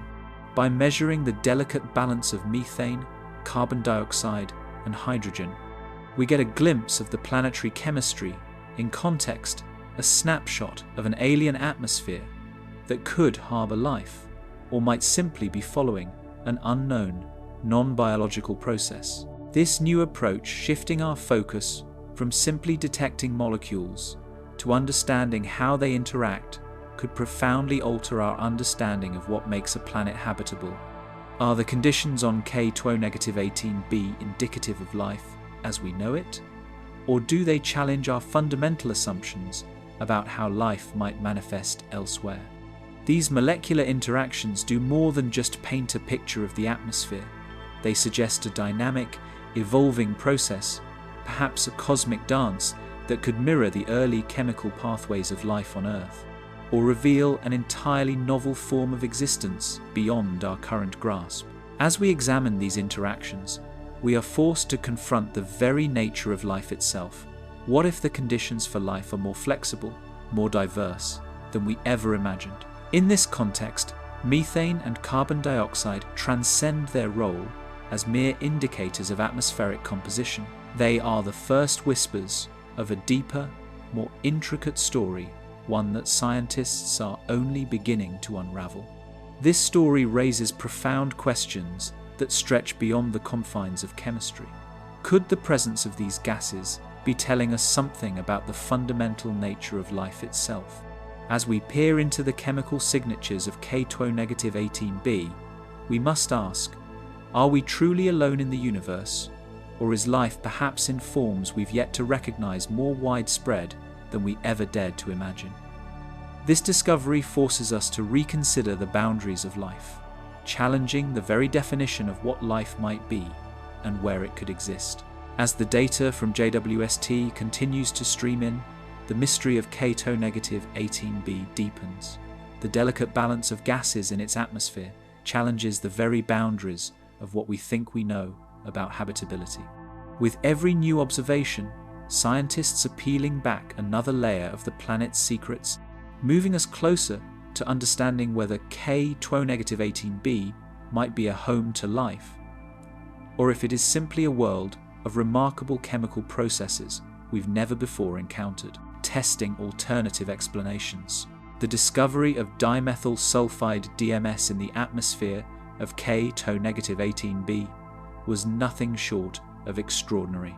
Scientists were faced with a tantalizing possibility.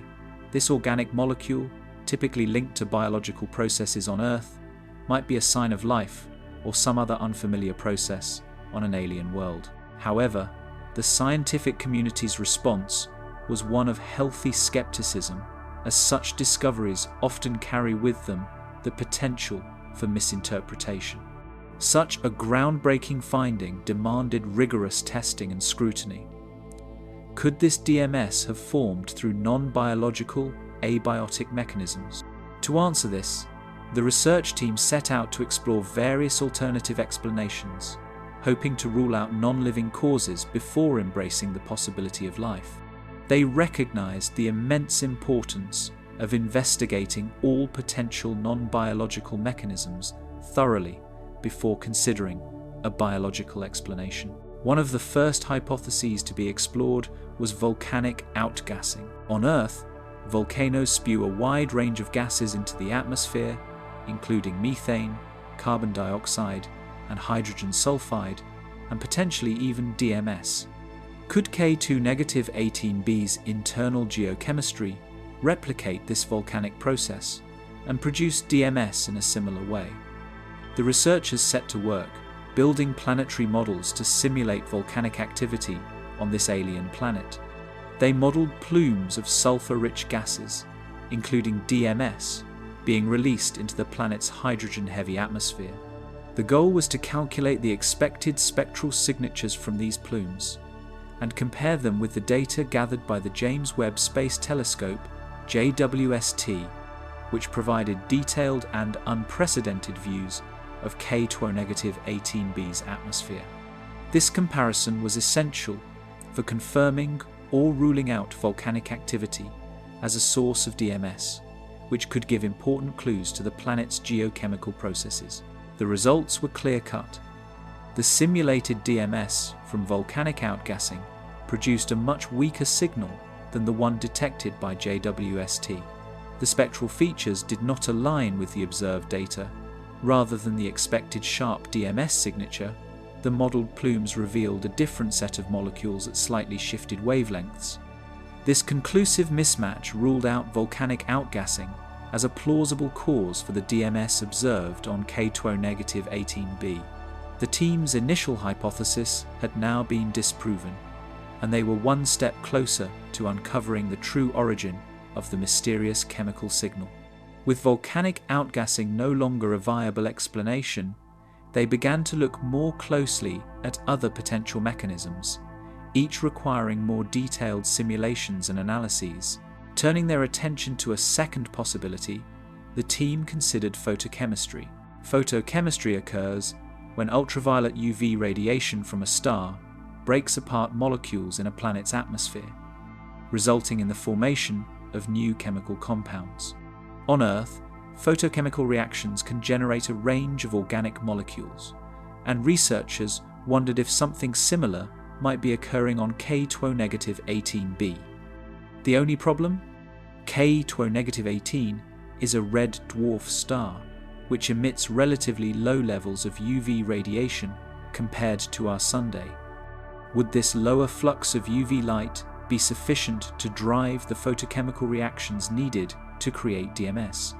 This posed a significant challenge to the hypothesis, as it was unclear whether the amount of radiation from K2-18 would be powerful enough to break apart molecules and produce DMS through photochemical means. This hypothesis also faced significant challenges. The simulations revealed that the pressures necessary to produce DMS-like compounds from hydrogen oceans were much higher than those expected for K2-18b's atmosphere.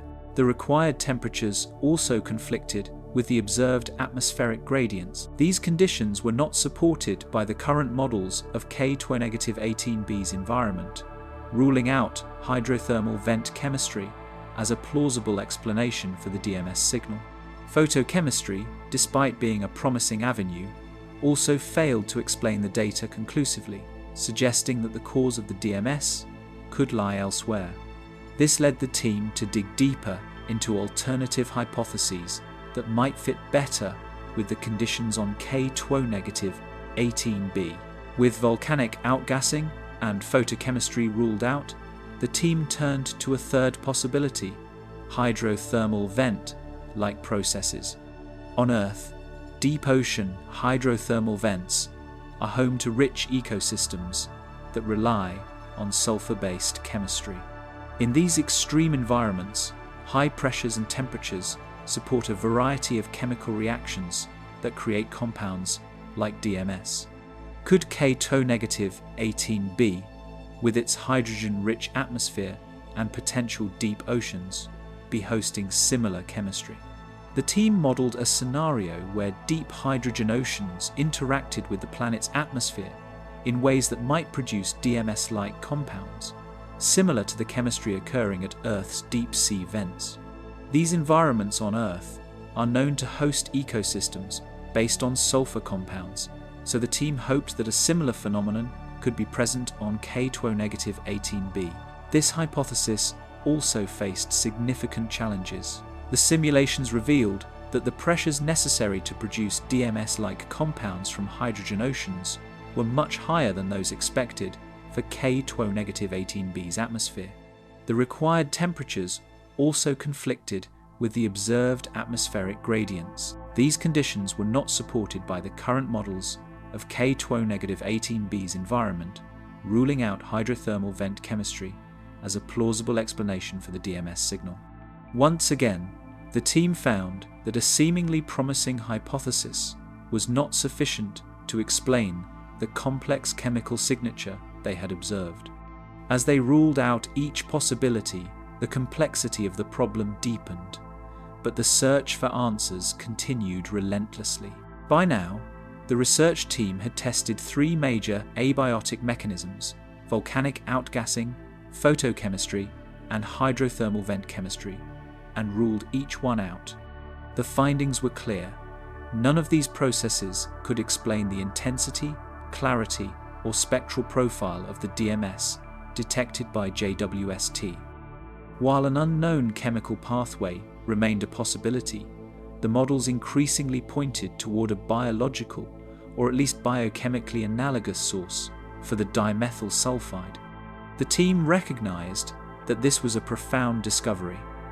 Though they could not yet definitively confirm life on K-18b, the failure of abiotic explanations led them to seriously entertain the idea that biological processes, or something similar to them, might be responsible for the DMS signal. This thorough process of testing alternative explanations reflects a key principle in exoplanet science. Extraordinary claims require extraordinary scrutiny. Each hypothesis, whether volcanic activity, photochemistry, or hydrothermal vent chemistry, was carefully tested against the available data. The results were not a simple yes or no. They involved a complex interplay of factors like temperature, pressure, radiation, and chemistry that must all be carefully analysed in context. As the team worked through these possibilities, they encountered an important insight. The search for life or lifelike processes is anything but straightforward. The interplay of complex variables meant that each theory had to be examined with the utmost care, and the conclusions were not always clear-cut. The team's exhaustive testing revealed a sobering truth. Even the strongest signals must be carefully dissected, questioned, and re-questioned. The DMS detected on K-18b could represent an entirely novel biochemical signature, or it could point to an unknown chemical process we've never encountered. The fact that none of the known abiotic mechanisms could explain it only adds to the mystery. K-18b may not be a world with life as we understand it, but it is undoubtedly a world with extraordinary chemistry so complex that it mirrors the processes we associate with life itself, even if not directly biological. This rigorous exercise in testing alternative explanations provides a valuable lesson for the future of exoplanet exploration. It underscores the importance of remaining open to a wide range of possibilities while maintaining rigorous skepticism. The signals we observe in distant worlds are not isolated, straightforward markers. They exist within a web of chemical and physical contexts that must be meticulously untangled. This careful approach is crucial if we are to understand the true nature of these distant planets and, perhaps, the very nature of life beyond our own world. Instrumental calibration and error control. The James Webb Space Telescope, JWST, stands as one of the most advanced scientific tools ever built, a testament to decades of innovation. However, even the most cutting-edge instruments come with their challenges. The faint, elusive signature of dimethyl sulfide, DMS, detected on K-18b was not immune to the quirks of the telescope's detectors. Cosmic rays, which constantly bombard the telescope as it orbits the Earth, can leave transient streaks in the data. These cosmic streaks can interfere with observations, momentarily distorting the spectral signals that are being captured. Then there's the issue of persistence sometimes. Signals from previous observations can linger, creating background noise that interferes with fresh data. To complicate matters further, the telescope's instruments can experience subtle shifts in sensitivity as they undergo thermal drift over time, meaning the same object might appear slightly different hours after the initial observation. Given that dimethyl sulfide is a faint spectral feature in the atmosphere of an exoplanet, this type of instrumental noise could easily mask or distort any potential signals. The discovery of DMS on K2O-18b, however, demanded a level of precision and error control that went well beyond the routine calibration checks. The team working on the detection of this molecule had to be certain that the signal they were observing was not just an artifact of the instruments. This required a sophisticated approach to separating the planetary signal from the noise introduced by the JWST's detectors. To do so, the team turned to advanced cross-correlation algorithms. These algorithms compare multiple datasets gathered across different transits of K2O-18b, often spaced months apart. By analysing the data from several distinct observations, the researchers were able to confirm that the DMS signature persisted consistently across all of them. If the signal had been a fluke or the result of an instrumental anomaly, it would have vanished in subsequent transits. But the persistence of the signal over time was an early victory in the fight to separate science from noise. The Bayesian approach is critical because it quantifies the uncertainty inherent in every measurement, offering a more transparent view of the data. By addressing the uncertainty, the team could say with greater confidence that the signal wasn't a coincidence. When they applied this method, the result was striking.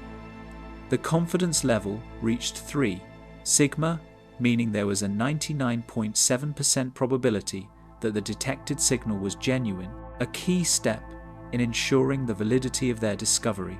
However, even this high degree of confidence wasn't enough to draw final conclusions. Independent verification of the data was essential, because even the most advanced models can't account for every possible error. In early 2025, the raw JWST data for K2O-18b was reprocessed at NASA's Goddard Space Flight Center. This step was crucial.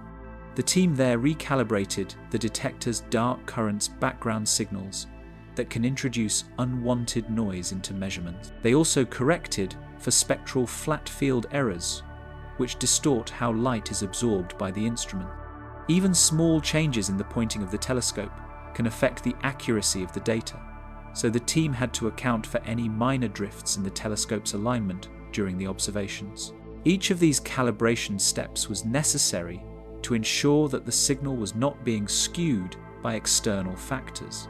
The recalibration process was not simply about fixing errors, it was about confirming that the DMS signal could still be identified after every potential source of noise had been addressed. After all these rigorous recalibrations, the DMS signal remained unmistakably present. It wasn't just resilient, it was robust. This was a key moment in the validation process. It meant that the signal was not a fluke of the system, but an actual feature of the planet's atmosphere. But even then, the team knew that independent validation would still be crucial to the integrity of their findings. To solidify their confidence in the detection, the researchers turned to ground-based laboratories. These laboratories had collected spectra of DMS and dimethyl disulfide, DMDS, in controlled environments that mimicked the conditions of hydrogen-rich atmospheres. Such controlled experiments allowed the scientists to create a database of spectral fingerprints that closely mirrored the chemical interactions expected on exoplanets like K2O-18b. The lab spectra were carefully compared with the data from the JWST, confirming that the features they had observed were consistent with known DMS signatures under those atmospheric conditions. Temperature, pressure, and molecular composition all play a role in shaping the absorption bands that JWST detects, and ensuring that the laboratory conditions matched those of K2-18b's atmosphere was essential. These reference spectra were invaluable because they allowed the researchers to rule out other potential compounds that might have interfered with the DMS signal. The process wasn't just about confirming that DMS existed, it was about eliminating every other possible source of error. It was a painstaking task, but one that allowed the team to separate valid scientific discoveries from the noise of the instruments, providing a clear signal that could be traced back to a specific molecular compound in an alien atmosphere. In a sense, the entire process was like conducting an experiment in a cosmic laboratory. JWST, with all its incredible power, serves not just as a telescope, but as a precision instrument, with every photon captured, analysed, and interpreted. To ensure the utmost accuracy, the team had to account for every potential error, recalibrating each aspect of the system until they were certain that the chemical makeup of K2-18b's atmosphere was not a product of faulty instrumentation. Only after such exhaustive corrections and cross-checks could they confidently say that the signature they had observed was likely to be DMS, a molecule that, on Earth, is typically produced by biological processes, a molecule that may also hint at the possibility of life beyond our planet. The entire process underscored the importance of careful, methodical science. In the search for life beyond Earth, even a 3 sigma result is treated with excitement, but also with caution.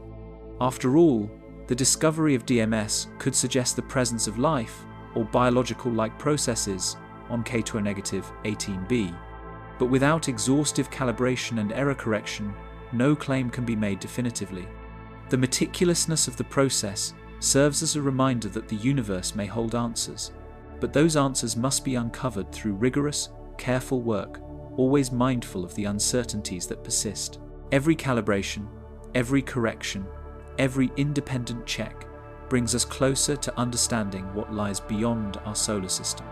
As the data streams in from the JWST, we can be certain that each photon of information is being handled with the highest standards of precision, moving us ever closer to answering some of the most profound questions about life in the cosmos, questions that may one day redefine our place in the universe. The planetary system context.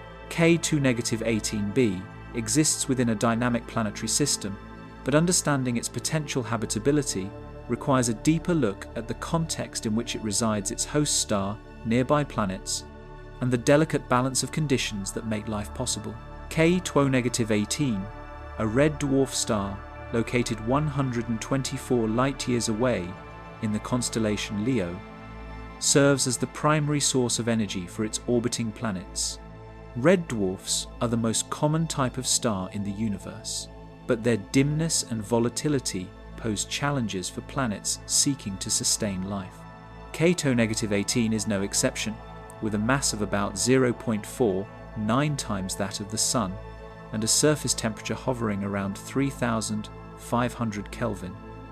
Its luminosity is just 2.4% of the Sun's, which means any planets in its system must orbit close to the star to receive enough energy for liquid water to exist, one of the crucial ingredients for life as we know it.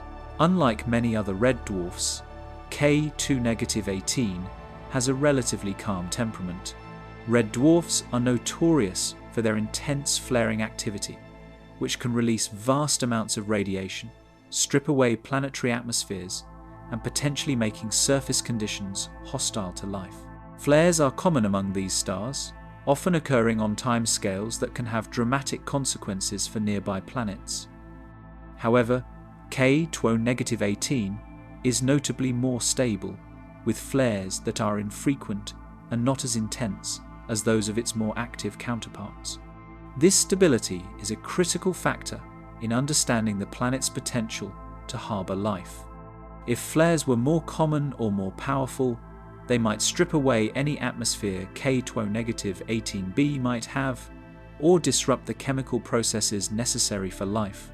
The relative calm of K2-18 increases the chances that atmospheric molecules like the dimethyl sulfide, DMS, signature observed on K2-18b, can survive without being obliterated by energetic stellar radiation.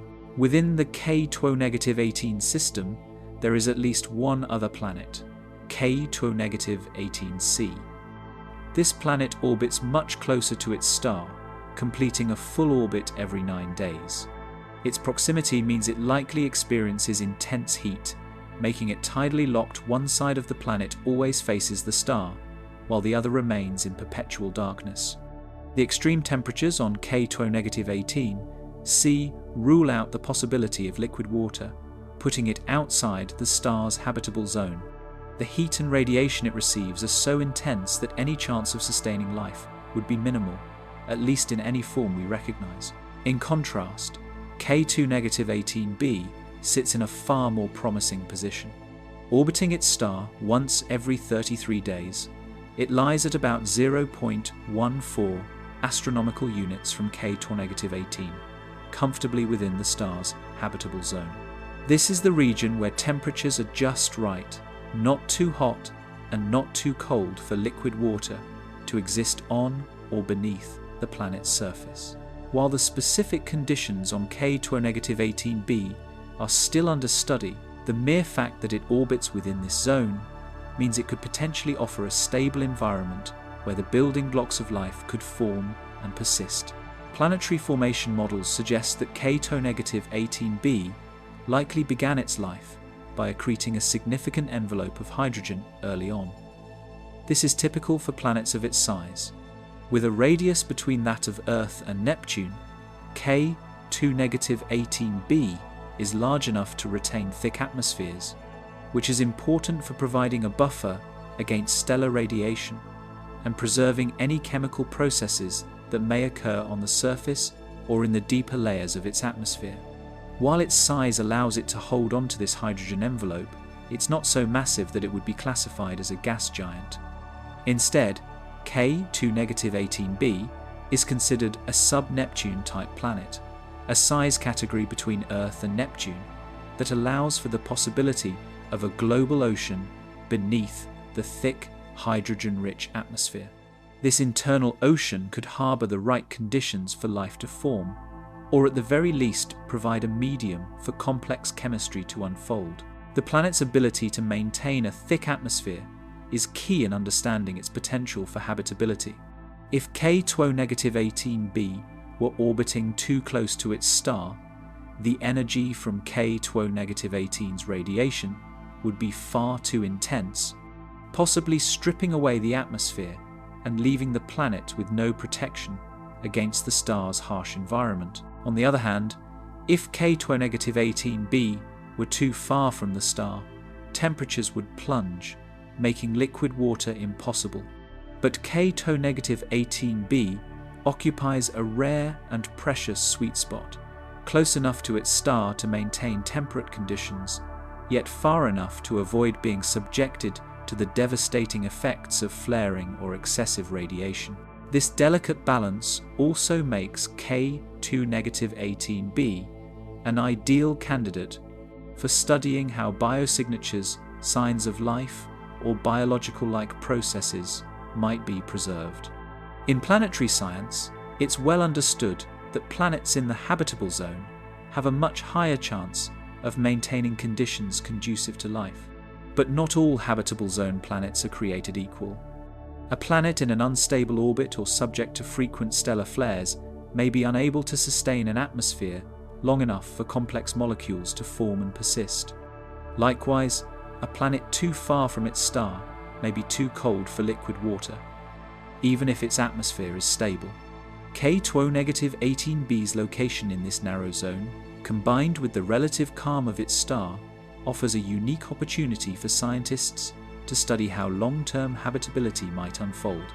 In the broader context of its system, K2-18b is an intriguing outlier. Most stars with planets in the habitable zone tend to be more active than K2-18, and many of the known exoplanets in these zones are around stars that exhibit much higher levels of radiation. The fact that K-18 is relatively quiet gives K-18b a distinct advantage.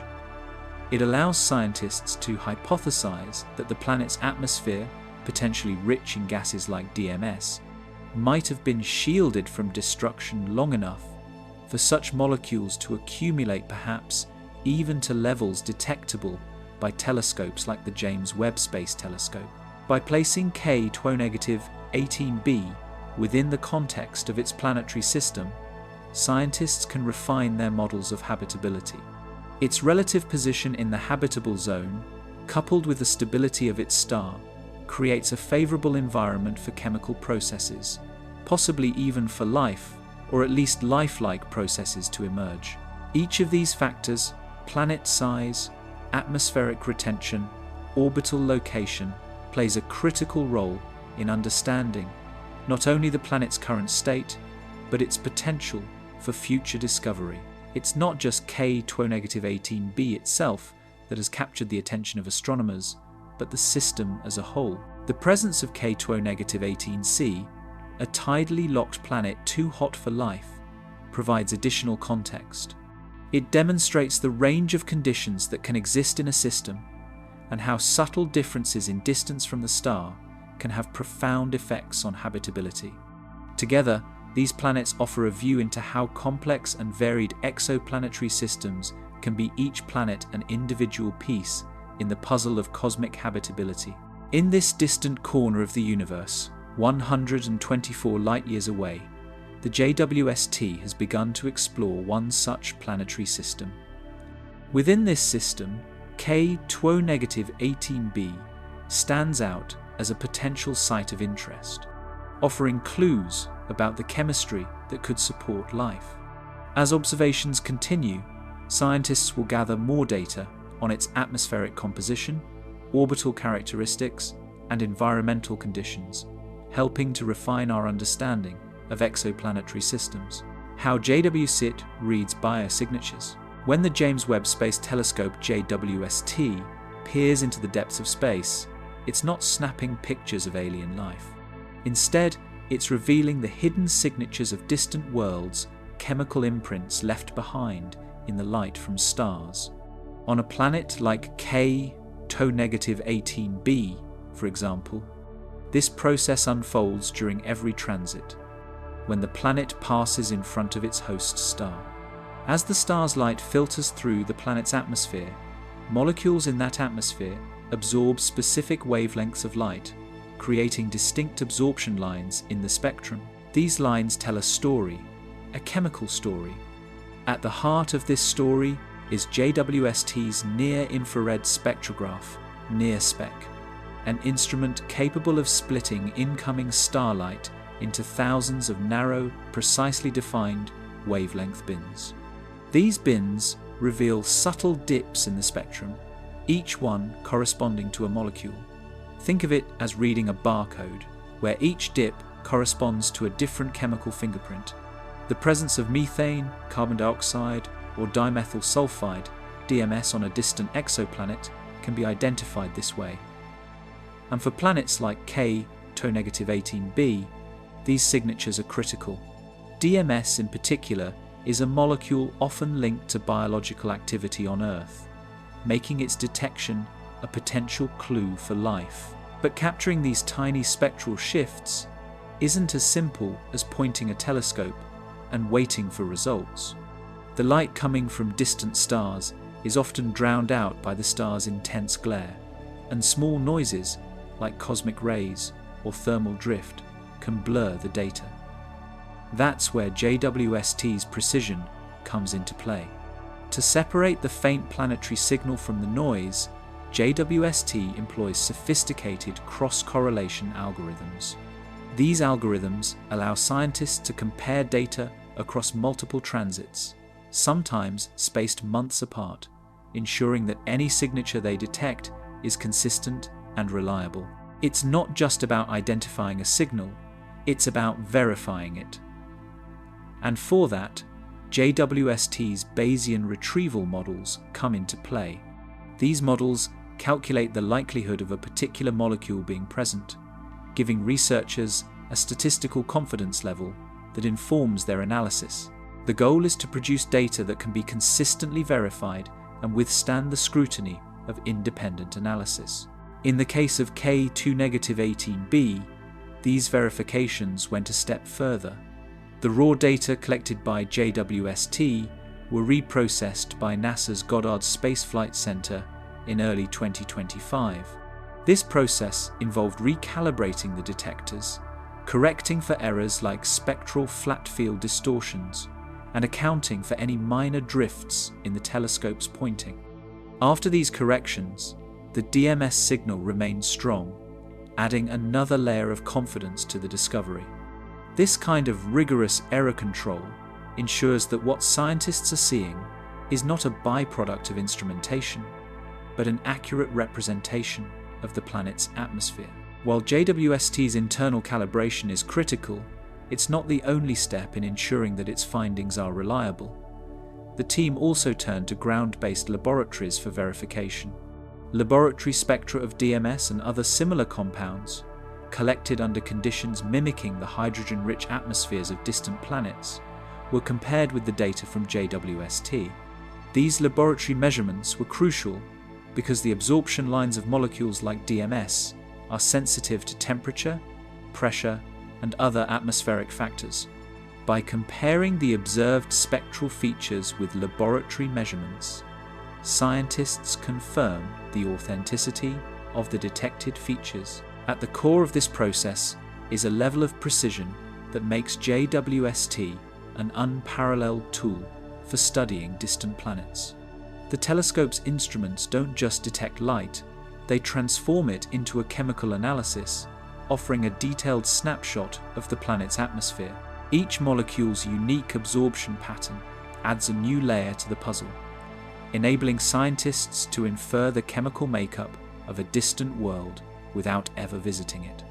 This approach is far more than just about detecting life. It's about mapping out the very fabric of planetary atmospheres, and JWST's ability to detect even the faintest signals doesn't stop there. The Near-Infrared Imager and Slitless Spectrograph, NIRIS, provide additional precision. NIRIS allows for the detection of smaller absorption features that could otherwise be lost in the noise. Even when the signal is weak, this instrument helps to pull out the details needed to confirm molecular signatures, providing another layer of reliability to the data. Beyond NIRSpec and NIRIS, JWST's mid-infrared instrument, MIRI, extends the wavelength coverage into the mid-infrared range. This opens up a whole new window for detecting molecules that absorb at longer wavelengths, such as ammonia or nitrous oxide, molecules that are often linked to biological processes on Earth. MIRI enables astronomers to expand their search for biosignatures, detecting molecules that may not be visible in the near-infrared spectrum. These instruments, NIRSpec, NIRIS, and MIRI, are the tools that turn a stream of photons into a narrative about distant worlds. And the process isn't just about identifying molecules, it's about understanding the broader chemical context in which they exist. Are the molecules detected consistent with biological activity? Or could they be the result of geological or chemical processes? That's the crux of the analysis. Each molecule's spectral signature is analysed to determine whether it corresponds to expected patterns or could result from non-biological processes. The sophistication of JWST's instruments allows for the kind of detailed analysis that was once impossible. By capturing the faintest absorption features and comparing them to laboratory data, scientists can make far more accurate predictions about the chemical makeup of distant planets. This enables researchers to build a picture of a planet's atmosphere and determine whether it has the conditions necessary for life, or at least for lifelike processes.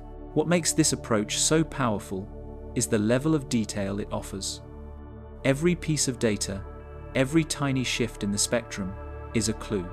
The DMS signature observed on K2-18b is just one example of how JWST is transforming our understanding of distant exoplanets.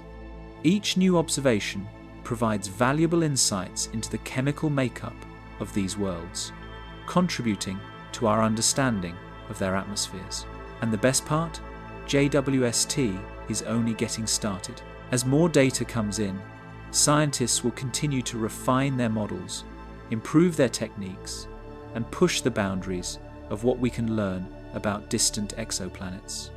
The detection of potential biosignatures on distant planets is now a reality, thanks to JWST's ability to analyze the chemical signatures in starlight. Data released to the public on the 16th of April 2025, a monumental shift in the world of exoplanetary science took place. The James Webb Space Telescope, JWST team, made its K-18b observations available to the global scientific community. The data was released through key platforms, including the European Space Agency, ESA, NASA's Exoplanet Science Institute, and the Mikulski Archive for Space Telescopes, MAST, providing unprecedented access for researchers worldwide. With this release, scientists from all corners of the globe could now dive into the raw spectra, calibration files, and Bayesian retrieval analyses that had so far been closely guarded. This openness ensured that the findings could be verified, scrutinized, and, most importantly, built upon by independent teams. At the heart of this dataset was the persistent signal of dimethyl sulfide, DMS, a molecule that could hold profound implications for astrobiology. The release included the raw spectral data from JWST's NIRSpec and NIRIS instruments, both of which had captured the absorption features indicative of DMS in the atmosphere of K-18b. Also included were Bayesian retrieval results, providing estimates on the likelihood that specific molecules were present in the atmosphere, as well as their vertical distribution and abundance. This data was rich with information, from spectral fingerprints of potential biosignatures to detailed atmospheric conditions. For K-18b, the key takeaway was the repeated detection of DMS across multiple transits. This finding was groundbreaking. It not only confirmed the presence of a potential biosignature, but also bolstered the idea that K-18b might harbor the right conditions for life, or at least lifelike processes, to occur. Within hours of the data release, the scientific community went into overdrive. Independent research teams immediately began cross-checking the results. One of the first areas of scrutiny was stellar contamination. Could the star's activity, such as flares and radiation, be contaminating the signal and mimicking the DMS absorption features? A team of astronomers focused on verifying that the signal was genuinely coming from K-18b's atmosphere and not from the star itself. They analyzed the data in finer detail, running simulations to account for the possibility of stellar flaring affecting the spectral data. Other teams focused on rerunning the retrieval algorithms, adjusting parameters, and fine-tuning models to confirm the robustness of the DMS signal. All these steps were crucial in ensuring that the initial results weren't just coincidental or the product of observational noise. Within weeks, the hard work of independent teams paid off. The results were in. After rigorous validation, the DMS signal remained intact. The absorption feature persisted through various analyses, reinforcing the confidence that the signal wasn't an artifact of the data or the instruments. The 3 sigma confidence level, meaning the likelihood that the signal was genuine and not due to random chance, held firm. What began as a groundbreaking observation had now gained widespread confirmation, adding to the excitement and intrigue surrounding K-18b. The global collaboration between independent researchers ensured that the findings were reliable, replicable, and robust. The persistent DMS signal wasn't just a blip, it was a consistent, verifiable feature that couldn't be easily dismissed. The release of the K2O-18b dataset exemplifies the growing trend in modern astronomical research toward greater transparency. In a field where data can be elusive and discoveries hard-earned, making raw data publicly accessible accelerates the pace of discovery. By releasing the data to the public, the JWST team created a global scientific laboratory that anyone, anywhere, could access and contribute to. This openness didn't just allow other scientists to verify the findings, it enabled them to build upon it. Researchers could now run their own models of high sea and atmospheres, a proposed class of planets with hydrogen-rich atmospheres and liquid water, biosignature chemistry, and climate processes. They could refine their understanding of how life might emerge on distant worlds and what biosignatures might look like. The K2O-18b dataset wasn't just an isolated set of observations, it became a resource for advancing the science of exoplanet habitability. This transparency accelerated discovery. Scientists in universities, research institutions, and private labs around the world began to explore the data, testing hypotheses and running simulations. Some focused on refining the atmospheric models, considering how water might exist in the planet's atmosphere or beneath its surface. Others explored the potential for DMS to exist without biological processes, considering non-biological origins for the molecule. Yet others worked on refining atmospheric models, incorporating the latest research on exoplanet climatology to understand how K2O-18b might support liquid water despite its hydrogen-rich atmosphere. By making the data publicly available, the JWST team allowed researchers from various institutions to contribute to interpreting the finding. Instead, the entire world could participate in the analysis, each researcher bringing their own expertise to the table. This process transformed K2O-18b's discovery from an isolated observation into a global scientific endeavor, a collective effort where everyone contributed, shared, and debated their interpretations. The entire scientific community was now part of the conversation, testing, and refining theories as the story of K2O-18b continued to unfold. The approach extended the research timeline beyond the initial team's involvement, allowing for ongoing analysis. A discovery that might have been confined to a few months of intense study was now an ongoing effort. Researchers could go back to the data at any time, using new algorithms, computational tools, and insights to revisit and reevaluate the findings. The dataset wasn't static, it was dynamic, providing new opportunities for insight and discovery with each new piece of information and each new approach. The public release of the K2O-18b data marked a shift in how astronomical discoveries are shared and analysed. It was no longer just about a handful of researchers uncovering the secrets of the universe. It was about the entire scientific community, regardless of location or funding, working together toward a common goal. The K2O-18b dataset became a catalyst for collaboration, debate, and ultimately deeper understanding. As new data came in, as new discoveries were made, the excitement surrounding the potential for life beyond Earth only intensified. And as researchers around the world continued to analyze and refine their understanding of K2O-18b, it became clear that the search for life on exoplanets was no longer confined to theoretical models. It had entered a new empirical phase. With the data now accessible to scientists globally, the potential to study K2O-18b's atmosphere and its relevance to life processes became a collective effort. The release wasn't just a milestone, it was the beginning of a new chapter in the study of distant worlds. The statistical threshold ahead, the 3 sigma confidence level in the detection of dimethyl sulfide (DMS) on K2O-18b, indicates a significant finding, suggesting that a notable chemical signature might be present on this distant world. However, while this finding is significant, it is not the final confirmation of biological or lifelike processes on an exoplanet. In the world of astrophysics, even extraordinary discoveries like this one require extraordinary evidence.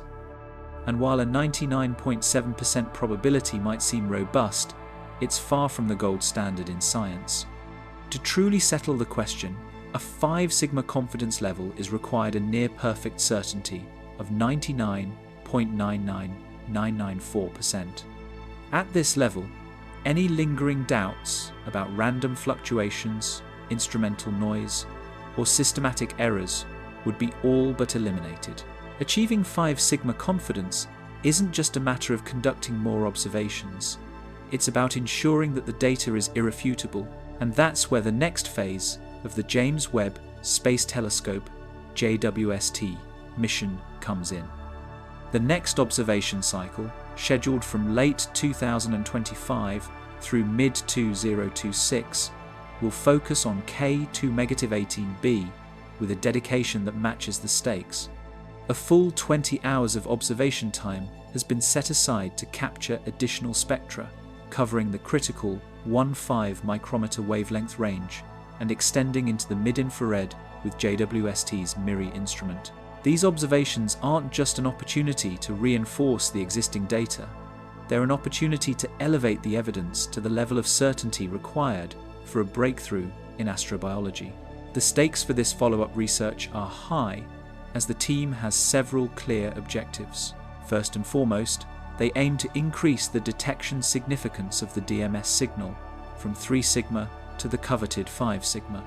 This would provide a much higher level of confidence that the signal isn't just a transient anomaly or random fluctuation, but something real and persistent. To do so, the researchers will track K2-18b through multiple transits, each one providing another snapshot of the planet's atmosphere. As more data pours in, the statistical weight of the evidence will increase, and the likelihood that the DMS signal is real will grow stronger. Confirming the DMS signal is an important goal, but it is just one part of a broader scientific mission. The follow-up observations will also focus on ensuring that the DMS signal is not just persistent, but reproducible. This is a crucial step. If the signal is real, it should appear consistently across several transits, unaffected by the typical noise or contamination that can occur in these types of observations. Only then will scientists be able to confidently claim that they've detected a molecule that might be associated with biological processes. If the signal disappears or fluctuates erratically, it could cast doubt on the previous findings, and the team will need to reassess. In addition to focusing on DMS, the JWST team will also expand their search to include other molecules that could strengthen the biological interpretation of the data. Molecules like ammonia NH3 and nitrous oxide N2O, which have been associated with biological processes on Earth, will be prime candidates for detection. The presence of these molecules alongside DMS could strengthen the hypothesis that K2-18b's atmosphere contains chemical signatures potentially linked to life. These complementary biosignatures, when detected together, could serve as powerful evidence for life or lifelike processes occurring on the exoplanet. Bayesian retrieval models and cross-correlation analyses will once again be at the heart of the study. But with a larger dataset and higher resolution observations, scientists will have a much clearer view of the atmospheric composition. The uncertainty in molecular abundances will shrink, allowing for more precise calculation.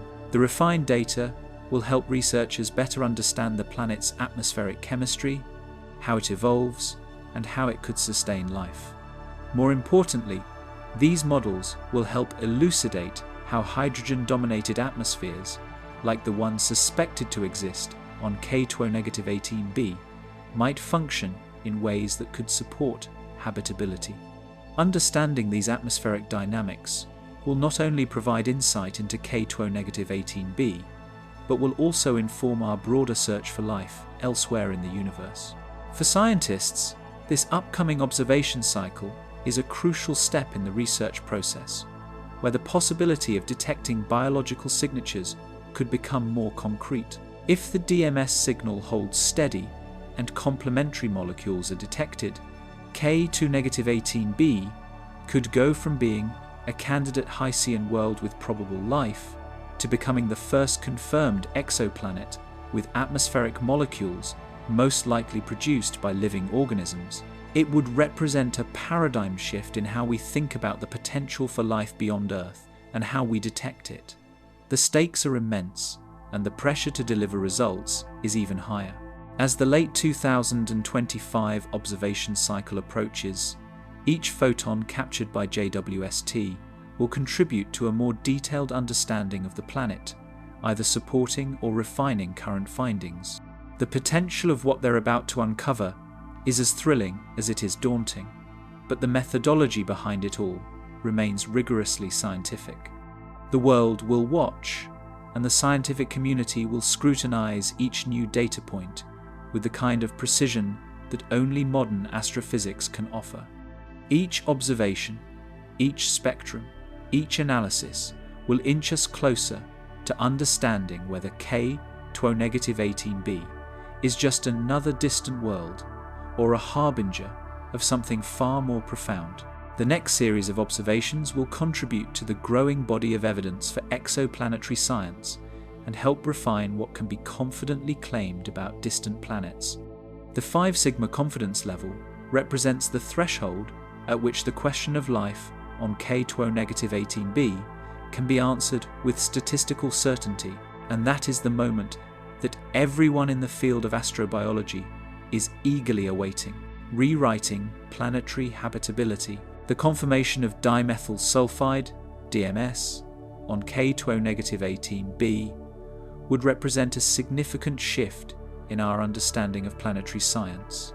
For decades, astronomers have focused their efforts on finding Earth-like planets, rocky worlds with temperate climates, oxygen-rich atmospheres, and seas of liquid water similar to the conditions that support life on Earth. The discovery of DMS, a molecule linked to biological processes on our planet, challenges this narrow focus. K2-18b's peculiar atmosphere and its potential to support life open up new possibilities for what constitutes a habitable world in the cosmos. K2-18b, with its hydrogen-rich atmosphere and the likelihood of a global ocean beneath intense pressure, belongs to a class of planets known as Hycean worlds.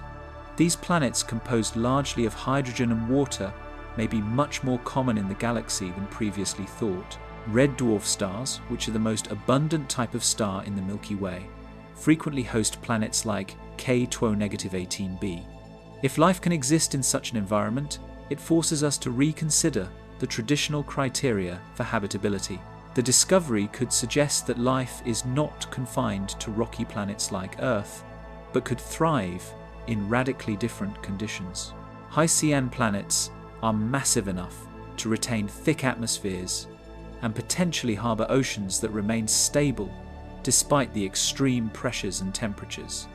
K2-18b, orbiting its cool red dwarf star, sits at a distance where liquid water might exist beneath its dense, hydrogen-dominated atmosphere. This adds new dimensions to the search for habitable planets, where such environments must now be considered as potential candidates for life. It's a pivotal moment in planetary science, where the definition of habitable expands to include a new category of worlds that were previously overlooked. K2-18b's atmospheric composition offers new insights into the search for life. If dimethyl sulfide is a product of biological activity, it may indicate that life can influence the planet's chemical composition in ways similar to processes observed on Earth. On Earth, DMS is released by plankton and other microorganisms.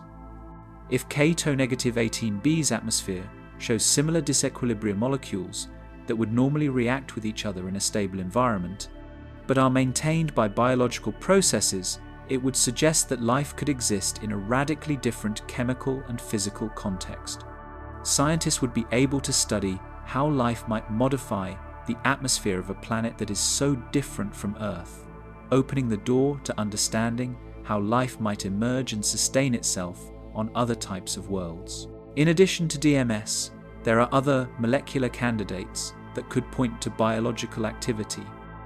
The presence of methane, carbon dioxide, or even ammonia could also provide important clues. These molecules, particularly in the quantities and ratios found in K-18b's atmosphere, could indicate that a biosphere is at work. Life forms on Earth have consistently altered the atmospheric composition of our planet, maintaining chemical balances that would otherwise shift toward equilibrium. By studying these chemical signatures in the atmosphere of K-18b, planetary scientists would gain new insights into how life might emerge, persist, and shape its environment on a Haitian world. However, the discovery raises further questions about planetary evolution. K-18b's unique environment invites deeper exploration into how a planet like it could maintain its ocean beneath a thick hydrogen atmosphere over billions of years. What mechanisms allow the planet to keep its atmosphere stable, and what forces sustain the pressure and temperature conditions that could allow liquid water to remain in a stable state? Scientists speculate that geothermal heat from the planet's interior or tidal forces from gravitational interactions with its host star might be at play, helping to keep the ocean and atmosphere intact despite the absence of direct sunlight. Understanding these mechanisms will be crucial in refining models of planetary habitability. K-18b also presents an opportunity to probe the boundaries of life itself. Could life arise in an atmosphere that is so different from Earth's, with high hydrogen pressures and potentially no access to sunlight? Could life exist below the ocean, sustained by heat from the planet's core or chemical energy from the planet's atmosphere? These are fundamental questions that extend far beyond K-18b. If the planet is capable of supporting life, it could revolutionize our understanding of what types of environments are capable of nurturing life. For astrobiology, K-18b provides a valuable test case for theories about the potential for life in the galaxy. The discovery of DMS would suggest that life could arise in environments that are vastly different from Earth. It would also open the possibility that other planets possibly located around red dwarf stars might harbour similar chemical signatures, providing a roadmap for future exoplanet missions focused on detecting biosignatures in alien atmospheres. This discovery also paves the way for future research into the chemical cycles and biogeochemical processes that may occur on Haitian worlds. If the planet's atmosphere is indeed shaped by biological processes, understanding how those processes operate in a hydrogen-rich environment could provide clues about how life on Earth first began. How did early Earth's atmosphere, so different from the one we have today, support the origin of life? And could other worlds, with their own unique environments, provide the same opportunities for life to emerge? K-18b's status as a potential Haitian world makes it a powerful tool for investigating the broader question of planetary habitability. The planet's strange and extreme conditions challenge everything we know about what makes a planet livable. If life is confirmed on K-18b, it will force a rethinking of how we categorize exoplanets, potentially leading to the recognition of an entirely new class of habitable worlds that do not fit neatly into the Earth-like paradigm. This would have significant implications for how we search for life elsewhere in the galaxy. Scientists are already expanding their search for similar worlds. With new telescopes and advanced instruments, the next generation of astronomers will scan the skies for more Haitian planets' worlds that challenge our assumptions about where life can exist. K-18b is just the beginning. The real excitement lies in the knowledge that this world could be the first of many, leading to a deeper understanding of the diversity of habitable environments in the universe. As researchers continue to analyze the data from K-18b, They are not just answering questions about one distant planet, they are laying the groundwork for a new era in planetary science. The discovery of DMS and the potential for life on a Hycean world would be one of the most significant breakthroughs in the search for extraterrestrial life. It would change the way we view planets, atmospheres, and the very nature of life itself. And it would set the stage for a new chapter in our exploration of the universe. A chapter where life is no longer defined by the conditions of our own planet, but by the boundless possibilities that exist across the cosmos. K2-18b, redefining the search for life. By October 2025, astronomers had catalogued over 5,600 confirmed exoplanets, ranging from colossal hot Jupiters to icy Neptunes, and small rocky worlds that resemble Earth. None of these worlds, despite their variety, had provided convincing evidence of biosignature gases until K2-18b. Located 124 light-years away, roughly 700 trillion miles, this distant world offers the first potential evidence of biology beyond our solar system. The detection of dimethyl sulfide, DMS, on K2-18b, confirmed with 3 sigma confidence, is a significant scientific discovery. For decades, the search for life has focused on planets similar to Earth rocky, with temperate climates and oxygen-rich atmospheres. K2-18b challenges this model, suggesting that life could exist in environments we have not previously considered, broadening our understanding of what constitutes a habitable world. K2-18b, with its thick hydrogen-rich atmosphere and potential for a global ocean beneath high pressures, challenges previous assumptions about where life could thrive. The discovery of DMS, a chemical compound often associated with biological processes on Earth, raises the possibility that life could exist on worlds vastly different from our own. With each new spectrum captured by the James Webb Space Telescope, JWST, we are gradually gaining insights into this question.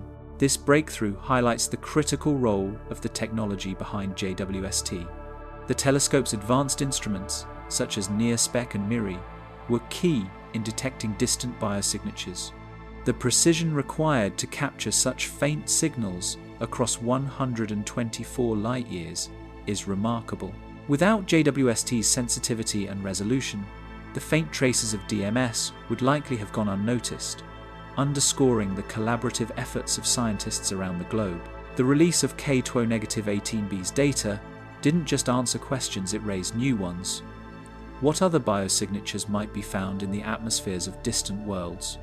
The success of JWST in identifying DMS serves as a reminder that we are only at the beginning of this journey. Each new observation and dataset brings with it the potential to refine our understanding of life beyond Earth.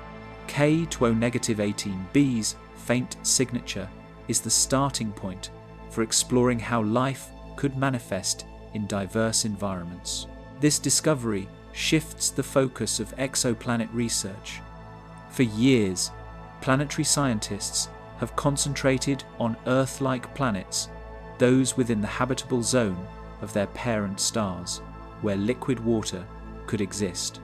K2-18b, however, doesn't fit that mold. Its thick hydrogen atmosphere and potential ocean beneath immense pressure categorize it as a Hycean world, a type of planet that was largely theoretical until now. Hycean worlds like K2-18b may be more common than rocky, Earth-like planets, and could represent promising candidates for hosting life. These worlds expand our definitions of habitability, suggesting new models of atmospheric chemistry, ocean dynamics, and biological potential. For astronomers, K2-18b's potential biosignature is a tantalizing puzzle. The question isn't just about whether life exists there, it's about how we can definitively prove it. The coming years will see astronomers refine their techniques, using both JWST and future space telescopes to observe exoplanetary atmospheres with greater detail. The large UV divided by optical divided by Infrared Surveyor, LUVOIR, and the Origin Space Telescope, are just a couple of upcoming missions that will build on the findings of JWST, opening new frontiers in the search for life. With these instruments, scientists will push the limits of sensitivity, searching for new molecules associated with life. Could methane or ammonia coexist with DMS, as we might expect in a biological process? The answers to these questions may soon be within reach, but only through continuous observation and analysis. JWST's work on K2O-18b represents one part of the broader story of exoplanet exploration and discovery. The potential biosignature on K2-18b has significant implications not only for astrobiology, but for planetary science. If life can exist on a world vastly different from Earth, the definition of a habitable world broadens. We are no longer limited to the idea that life requires a specific set of conditions: water, an oxygen-rich atmosphere, and moderate temperatures. We must now consider planets with thick hydrogen atmospheres, intense pressures, and oceans beneath the surface as possible hosts for life. K2-18b prompts important questions. How adaptable is life? How far can it extend the boundaries of the environments it inhabits? And how many other worlds might share similar conditions? Moreover, K2O-18b's discovery highlights red dwarf stars, which make up about 70% of the stars in the Milky Way. These stars, often overlooked in the search for life due to their cooler temperatures and lower luminosity, may actually be far more significant than we previously thought. Their stability and long lifespan could provide ample time for life to develop on planets within their habitable zones. This realization shifts our perspective. Planets orbiting red dwarfs could harbor life, and their extended stability offers an opportunity for complex biosignatures to emerge.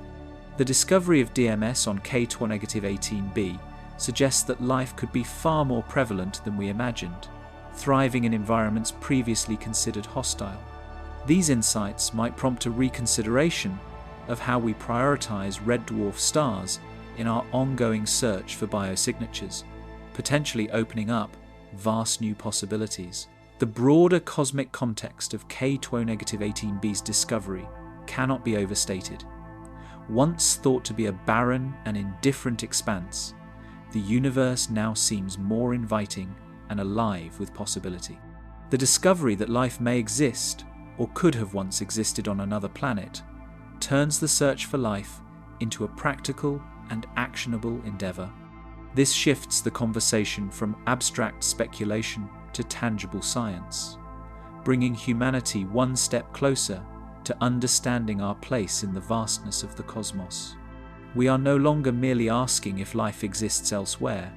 We are learning how to find it, armed with powerful scientific tools and methods. With each new detection, humanity's perspective grows closer to recognizing that we are not alone in our quest for knowledge.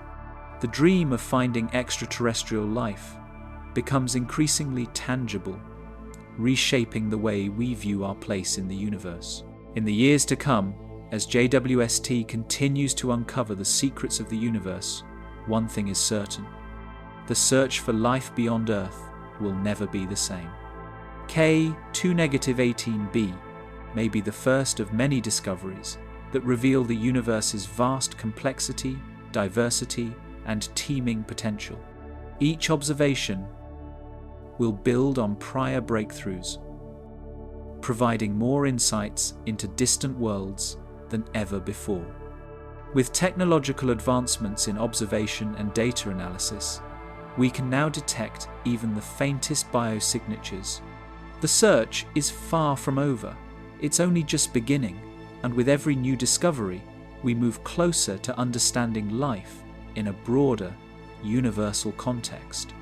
This new understanding could reshape our very concept of biology, expanding the limits of what we thought possible for life to exist across the universe.